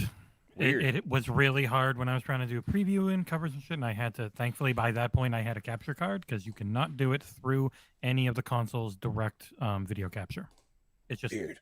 turned off by them. It was also they tried to do it with Borderlands, and people got pissed off enough that they let it when they were doing 3. So yeah, Hey, it's been Why it's would been they a thing with block them. that?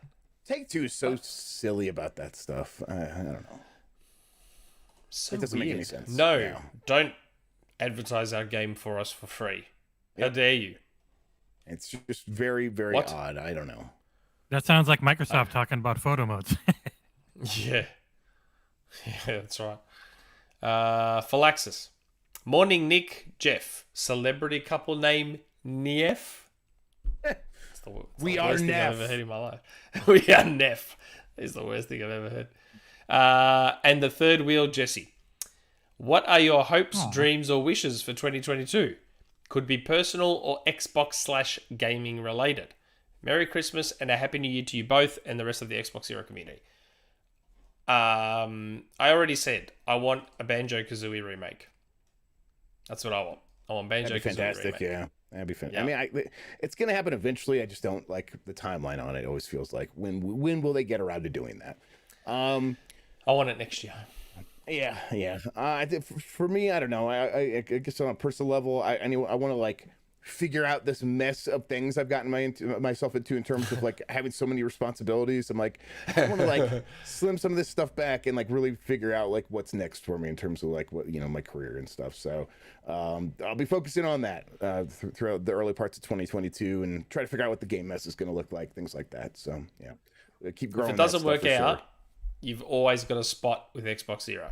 I appreciate that. Always. I'm sure eventually, even if I get canceled, like if I do something really untoward, You've got a spot, but there's no to it. paycheck. You just okay, fair enough. enough. They're perfect. Yeah. All right, there we go. Yeah.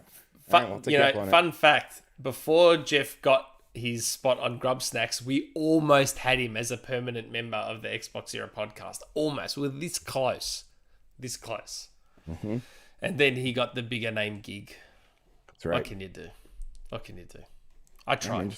I tried my best. You gotta match that check next time. Yeah. Yeah, that's right. You're gonna have to put all the Patreon money into it, I think. Okay. Good old Collingwood. Happy Boxing Day, Jesse and Jeff. Post Boxing Day, Nick. And happy holidays to the rest of the XboxEra crew. Gaming New Year's resolutions for 2022. Edit. Last minute edition. Jeff, where do you see unionization of the industry this time next year? I think unionization is going to continue to pick up. It really just depends on a lot of factors. Like it's really hard to predict. Like, will this be enough to like kind of push this stuff forward? Hang on, I got kids yelling at me. And then what was the other question? Resolutions, gaming resolutions. Yeah, New Year's resolutions. I want to get better about finishing games, but that's always the case. Yeah. And I'm like, I don't know, I just try so much stuff. It's very easy to like put something down and pick up that. I actually did get pretty good about that near the end of this year, where I'm like, I finished the games I wanted to finish. I feel pretty good about that. Maybe it's like getting better about keeping track of what I do play. So at the end of the year, I don't have to like go check all the systems and like figure out like, wait, what did I play? I'm like, I'm going to have to go through this whole list. All right, go to the Steam recently played through the last 12 months. But I don't know, beyond that, maybe like filling in some more gaps of my history. Like I missed a lot of good games on PS2 and stuff that I want to go back to and try to play. So maybe Did you that's play my Klonoa? resolution. I played some Klonoa on the first one was on PS1, right? Yes. I think I played that one. I never played the one on PS2. Oh, Klonoa 2. Oh my god. It's one of my favorite games. It is, and there's rumors of a remaster going around. So I'm like, oh please. Like, I adored Klonoa 2. It was so good. If there's gaps in your... Did you play Maximo and Maximo 2? I did play some Maximo, yes, but I played it recently. I like it. Maximo a lot from what I've played, yeah. Yeah. Did you ever play Mr. Mosquito? No, I did not, but I was always aware of all these games, and now that's why I want to go back and play them, but I've never played Mr. Mosquito. Oh, it's terrible, but it's hilarious. It looked like a lot of fun in a bad way, for sure. I have not played that either. TurboShawn.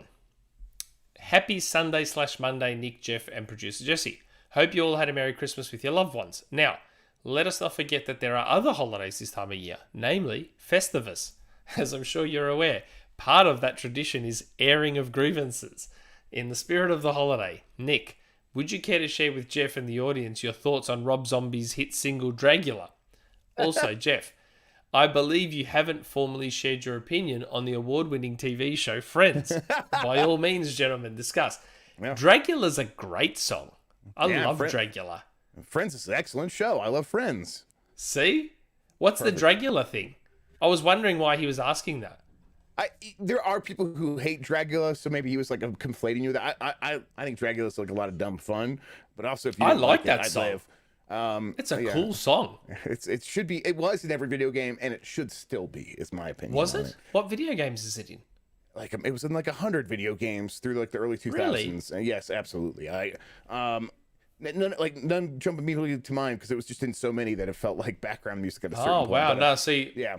That was the joke with when it, like gaming, at least in like maybe it's like a North American thing, where it's like we were noticing it because it was showing up in like games that we were in a lot of video game magazines back then. But that's definitely what I remember. Yeah.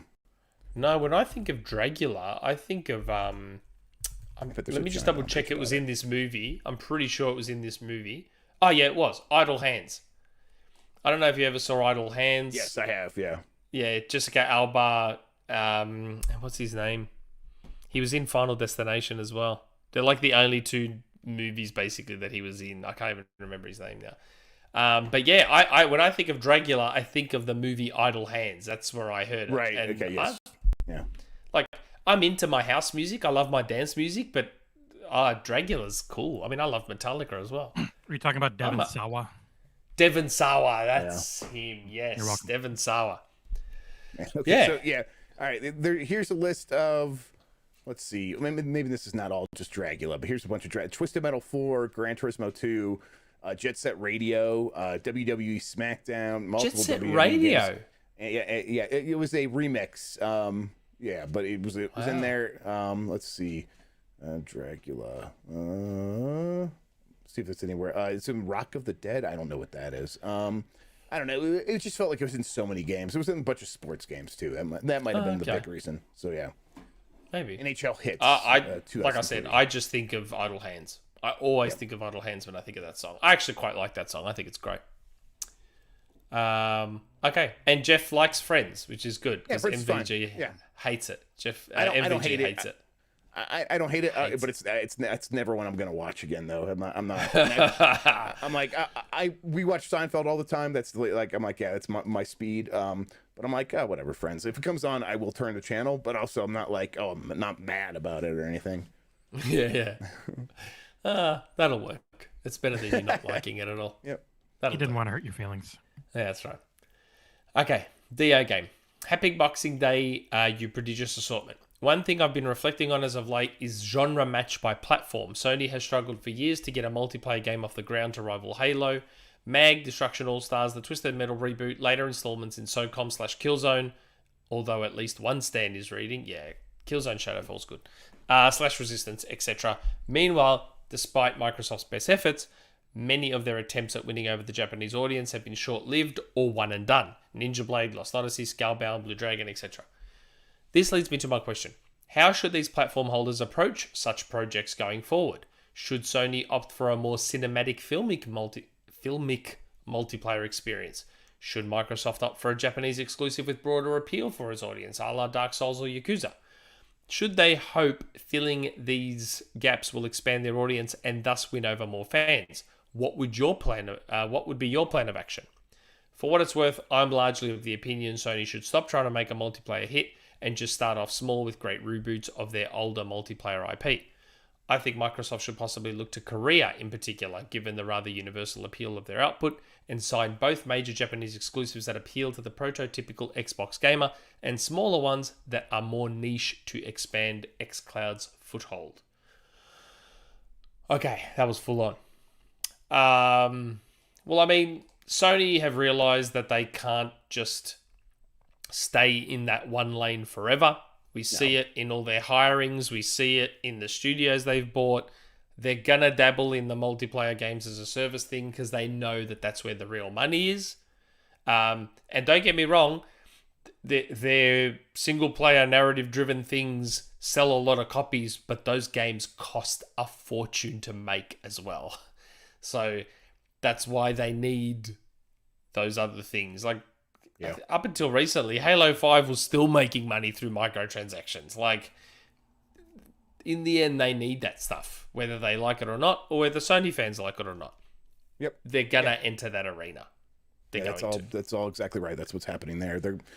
And they will keep trying because eventually something will stick. And yes. It's also like they're relatively small bets. Like you don't have to commit, Last of Us Part 2 money to do something like this. You could spread that out across 10 different bets of multiplayer style games, and one of them will probably work out. That's probably why we still haven't heard anything about factions. They're probably just working on it to try and make sure they get it right in an attempt to make it. Because remember, The Last of Us 2 multiplayer is attached now to a very big name game, a multi-award winning game.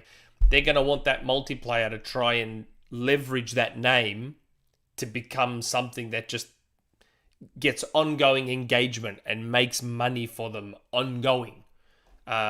Which is probably why we haven't heard anything about it in the longest time. They're probably really trying to get it right. As to Microsoft, we know they're doing Fable, they're doing Perfect Dark. They're also, Avowed. We know they're also dipping Starfield.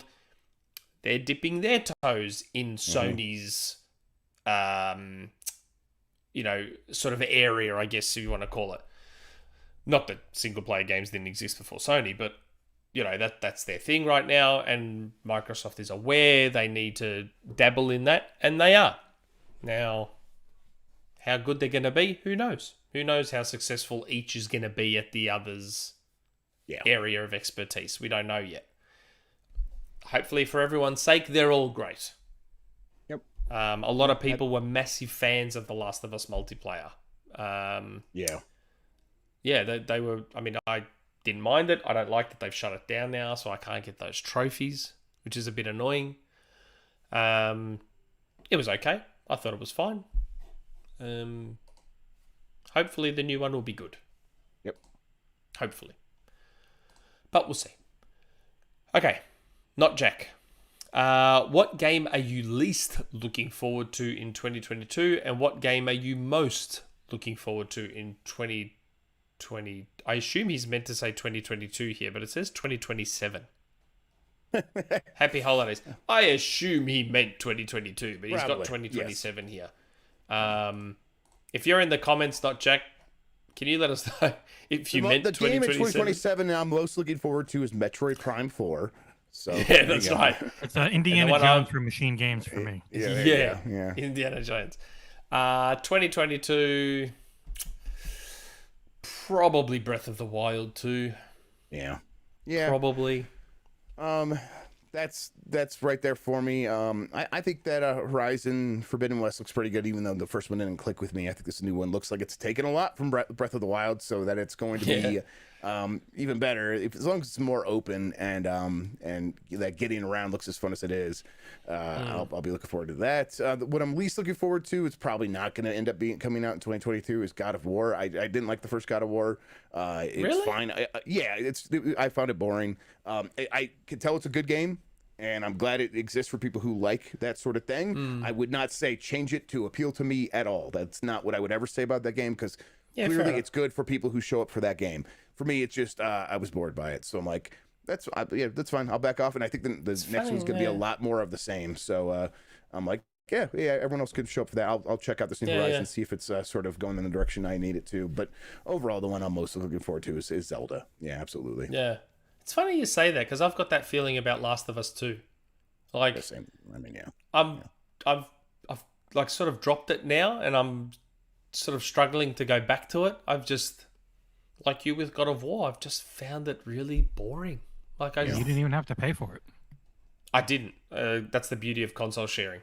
I have my cousin setting my PS5 as his PS5, and he bought Last of Us 2, so I was like, oh cool, I can play it now. And I'm just like struggling. I'm really struggling. It's just again, like you just said, you can tell it's a well-made game. Yeah, very polished. And it's just like, it's that whole thing. So many movies. I'm just watching so many movies that I just don't want to do it. I don't know. I mean, that's what it was. I remember God of War really lost me in that first boss fight, and people always hold that up as such a great example of like what the game does well. They do. But I'm like, so often it takes control away from you, and I'm just watching stuff happen, and I'm like, guys, this is not what I come to games for at all. Yeah, and it looks cool. It looks cool, but it's not.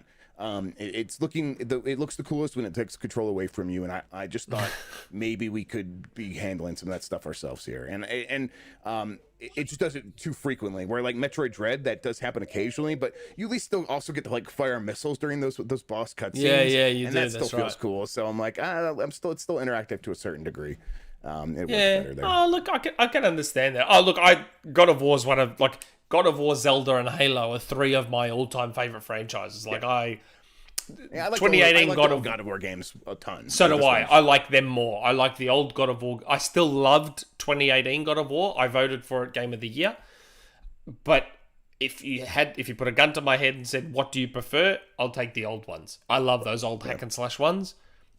They were amazing. God of War 3 was like, wow. Like, that game visually even still holds up today. Yeah. I just loved how epic they felt. Like, you're climbing this mountain and you're making your way up, and then you find out it zooms out, and the whole time you were on a moving Titan. It's that was a great moment. That's Absolutely. so cool. Yep.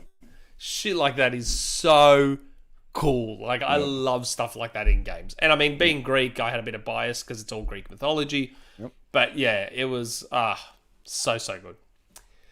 But yes, least looking forward to for me, I don't know. I can't think of. I mean, Starfield, because I'm not big into those big space RPG things. Like I never even finished Mass Effect. Starfield's actually probably my real most anticipated because I don't think Zelda's going to make out in 2022. But really, I think I think there's a strong chance it comes out in early 2023. But I mean, it's just a pessimist in me maybe. But Starfield, I'm like, I kind of don't care. I'm like, I just want whatever Bethesda's going to do next, as long as it's got some of that Bethesda possibility space in there, and I could fly around to different planets and kind of do whatever. I'm like, I'm so ready for that. But they give us a month to review it, please, for the love of God. Yeah, that'd be nice.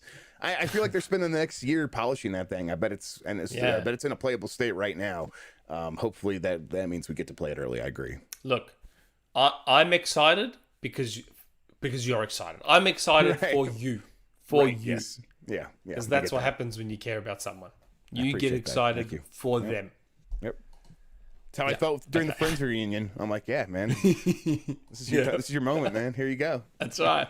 It's my time to shine. Yep. Okay. Kraken56. Happy holidays, gentlemen. Which Xbox game studio will make a game remembered by many as one of the best this generation? I guess more of a prediction to which title will capture a lot of mindshare besides Elder Scrolls 6. That's an interesting question. I've got a funny feeling Halo could be that game. Like, I think people are going to look back on Halo Infinite with a lot of fondness for a long time. And the thing is, like, the game's going to get better. Like, I feel like if you look at Master Chief Collection, yes, it launched as one of the all-time disasters, like, ever. And yet right now, it's like this unbelievable package. It's just incredible. And people are still playing it, still buying it. It's just this amazing thing. Halo Infinite didn't launch as a disaster. It launched as this, yes, it's missing some stuff and it's whatever, but it's still ultimately this thing that everyone pretty much loves. Right. That is only going to get better. I feel like in about 2 years' time, Halo Infinite is going to be this unbelievable package. Yep. Forge will be there. Co-op will be there. People are going to look back to like, hey, what was your defining gaming moments of the early generation of this generation? And I think for a lot of people, it's going to be like Halo Infinite. When Halo Infinite came out, that's when I really started playing my Xbox, or I started getting on my PC regularly and enjoying that stuff multiplayer. And then that campaign, like, I'm sure it was kind of slight for what we were expecting, but now all I remember is all the good stuff I could do with the grappling all the hook. fun. And, they're just gonna remember the good stuff, I think. Yeah, for sure. But outside of Halo, it's already come out. I'm just trying to think. It could end up being Starfield. Like, people still talk about Fallout 4 to this day, and it's still remembered as this big thing. Maybe Starfield could be a repeat of that if they nail it. Yep.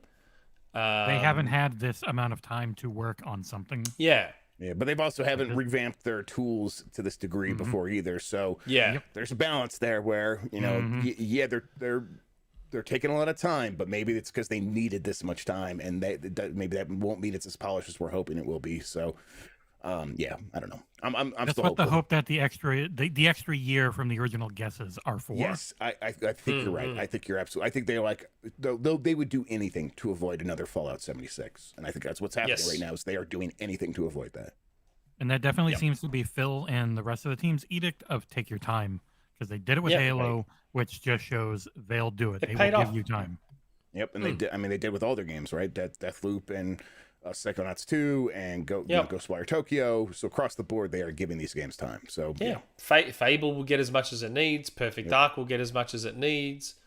I had played the early build of Wasteland 3, and then that got delayed after they were bought. And what came out after felt like almost something completely different. It was a step above in quality.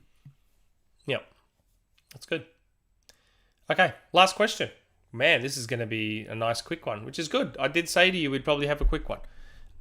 Proven. Hello, Jeff. I already asked the question earlier, but I'm watching live and thought of another one. Oh, yeah, he only brought this question in like 27 minutes ago. Yeah, no worries. I am hopelessly excited for Starfield, even though I know being overly excited for games tends to lead to disappointment. I read your Will Skyrim Ruin Starfield article and can sense you're holding back hope because you don't want your heart broken by Bethesda.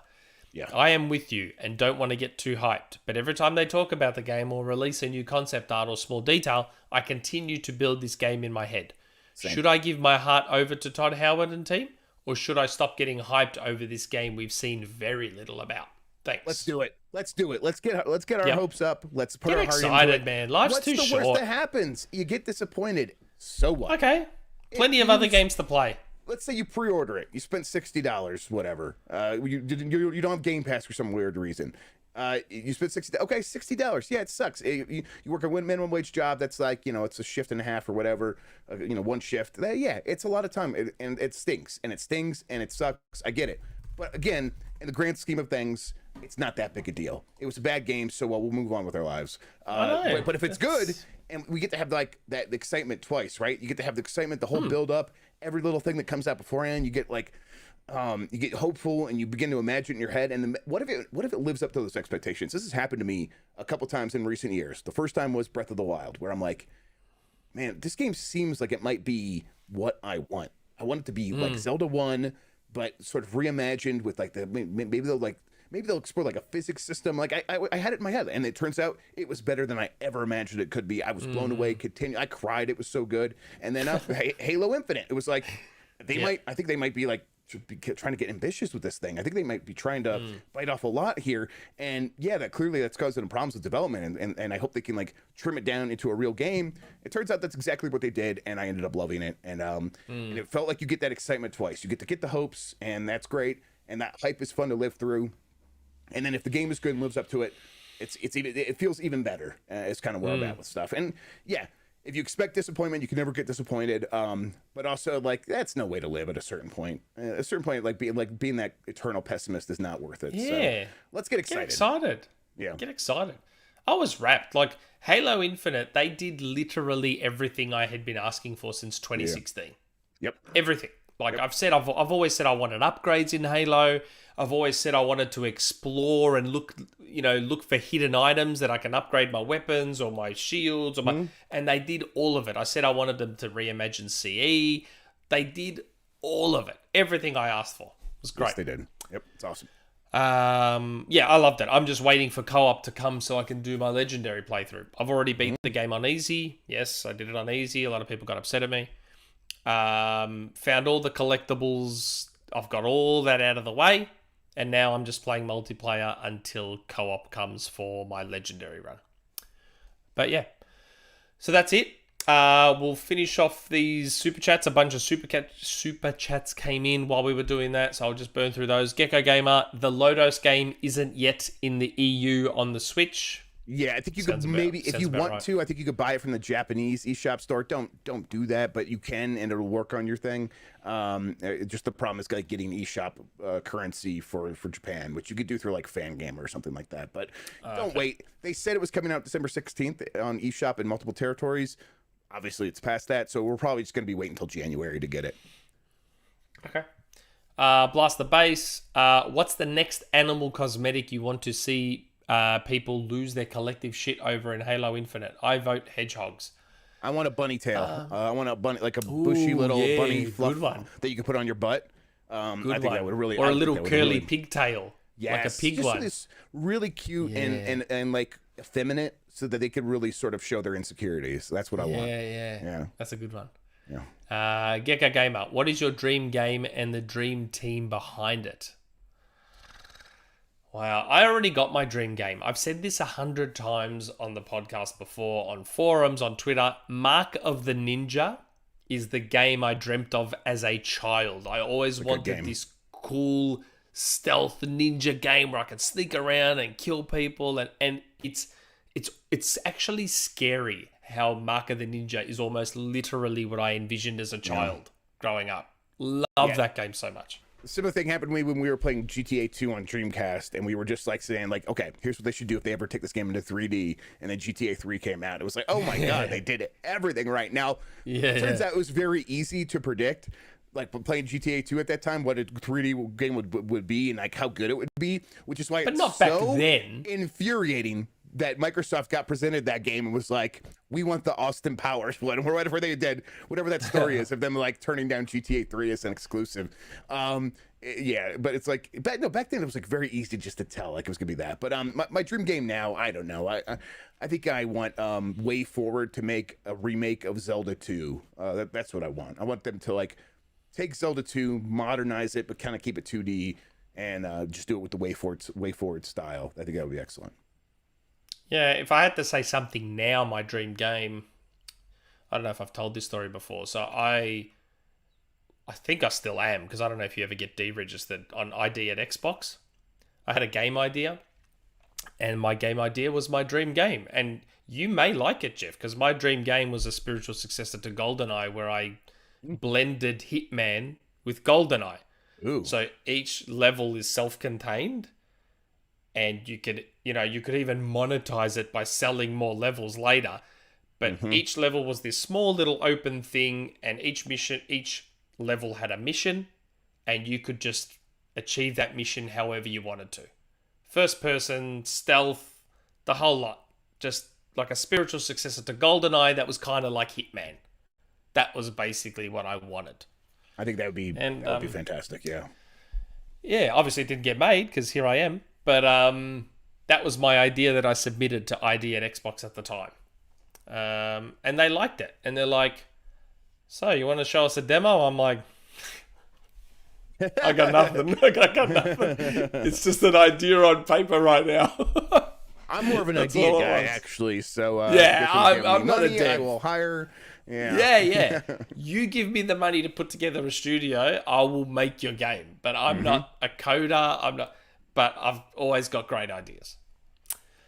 But yes, that's my dream game. And hopefully someone can now steal my idea and make it. But yeah. Okay. Sifu Poetic Cross Initiative. I think that's the name. Happy holidays, gents. I am a huge Wu-Tang fan. Wanted to know if there was any juice you can squeeze from Project Shaolin. How far along is it? That's you, Jeff. I don't know how far along it is, but I mean, basically my understanding continues to be that it's going to be an action RPG. You kind of think Diablo. And that's the Diablo one. Yes. Sorry. Yes, and I think that there's a couple of them that are like looking in that action RPG direction, but this is definitely the one that you're probably thinking of. And then I would imagine that each member of the Wu-Tang Clan would be sort of a different class. So you could, you pick 4 of them or whatever, and go play with your friends, and they each have their own abilities and stuff, and it makes a lot of sense. It's being made by that team that is, has worked on BioWare games and stuff like that. So maybe there'll be a lot of dialogue choices built into it or something like that. But it's also a team that is very focused on. It's a team that is people of color, and they're focused on representing that stuff correctly. So expect a lot of that flavor to be front and center and sort of presented in a proud and prideful way. That's sort of like all there is to say at this point. Next time we hear about it should be when we really get a chance to figure out what it is. I got confused earlier. I thought it was that other one that was the Diablo one, but no, it was the Shaolin one. There's so many that's so easy to get confused. I mean, I think there's a guy in my Discord, Canoobel, who actually keeps track of this stuff, and he has a list. And is that how you pronounce his name? Canoobel, yeah. Canoobel. I thought it was Noble. He's from a Scandinavian country, and so I think he told me it was like it's Canoobel. Yep. Oh, right. Okay, interesting. Yeah. Sorry. So yes, the Diablo one was Shaolin. That's right. That's the one that I had been told was a Diablo, almost like a Diablo / Gauntlet clone.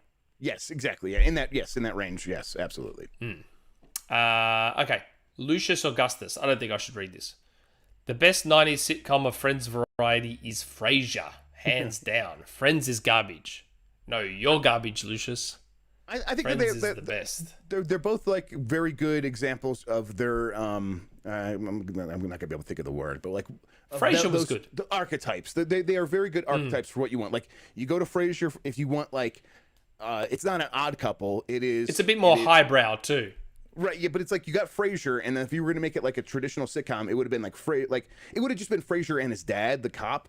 But by having Frasier and Niles, you get this really interesting dynamic of like these are like two guys. Like this guy's like really far along this spectrum of being like this, annoying sort of like fancy guy. And now, what if he was up against someone who's even fancier? And like that's such a good dynamic. It's really well done. It is. I like Niles too. Yeah, but for instance, like no, we're gonna have the whole spectrum of people, and kind of it's the ideal form of that. And a lot of sitcoms have tried to nail that, and none of them have nailed it as well as Friends. So no, not as consistently over so much time. So yeah. Speaking of which, Faisal just popped in to say, happy holidays, lads, and Friends is the definitive sitcom from the 90s. Yes, it is. Friends is like... Yeah, it's a representation of how the 90s sucked. No, Friends is it. Friends the 90s is back. 90s is super popular with Gen Z. They're all into 90s fashion stuff, kind of freaking me out a little bit. What comes after Gen Z? They haven't given it a name, have they? You assume there's going to be something after Gen Z. We're all going to be dead by then. No, but Gen Z ended. It's already ended, hasn't it? Yeah, but you don't get a name until like you're in your like 20s or whatever, right? So I don't know.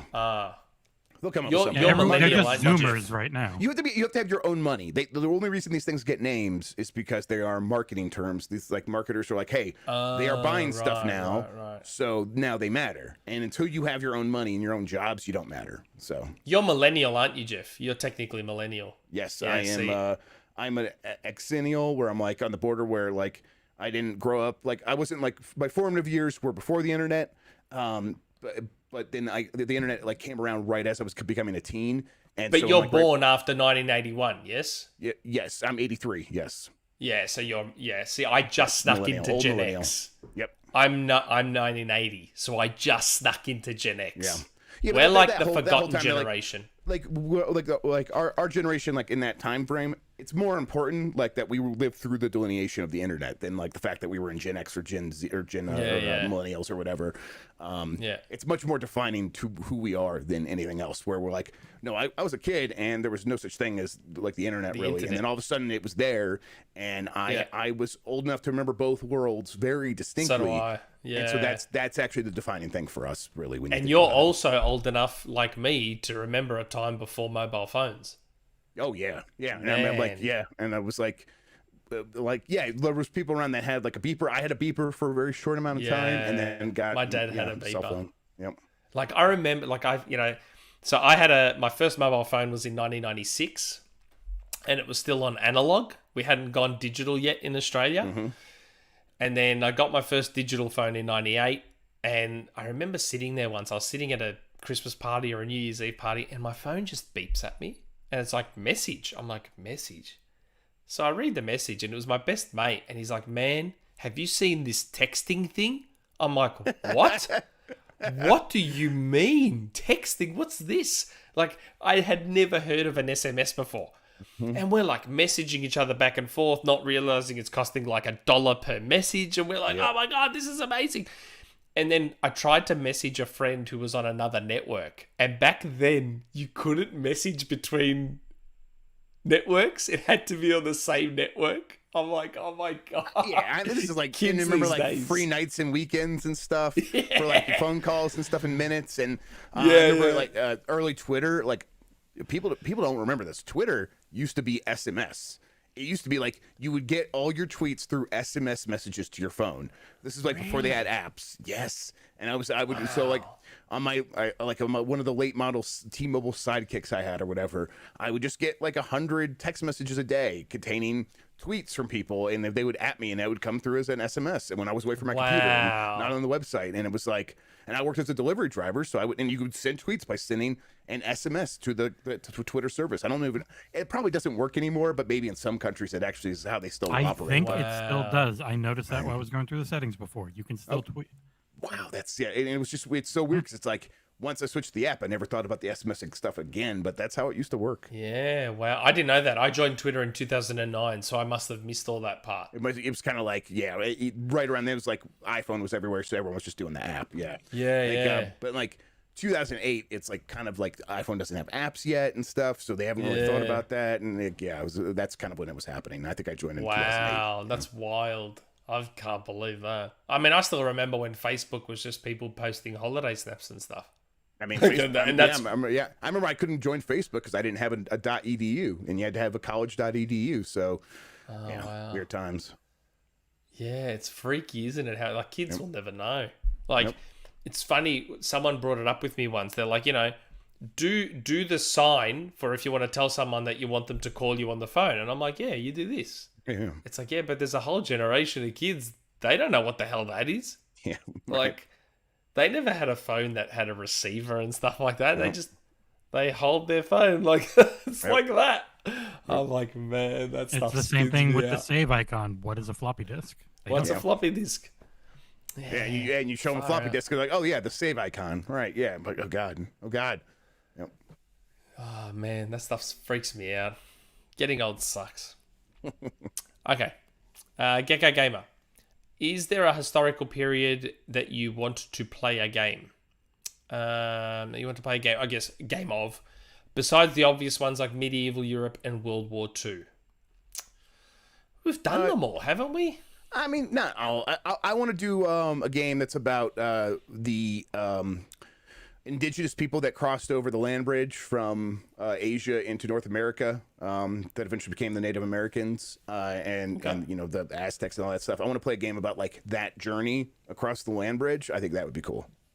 Interesting. That's very different. I could not think of one. To me, they've all been done. Ancient Greece, ancient Rome, World War II, Wild War West, I, Vietnam, Wild West. Like it's just about all been exhausted. Just about. I think you have to kind of go to like prehistory, kind of is what you have to do. Like before the written word is kind of when a lot of this stuff would have to be set. And I mean, there's one that's even before that. That's like that Ancestry game where you play as really early humans, like primates and stuff.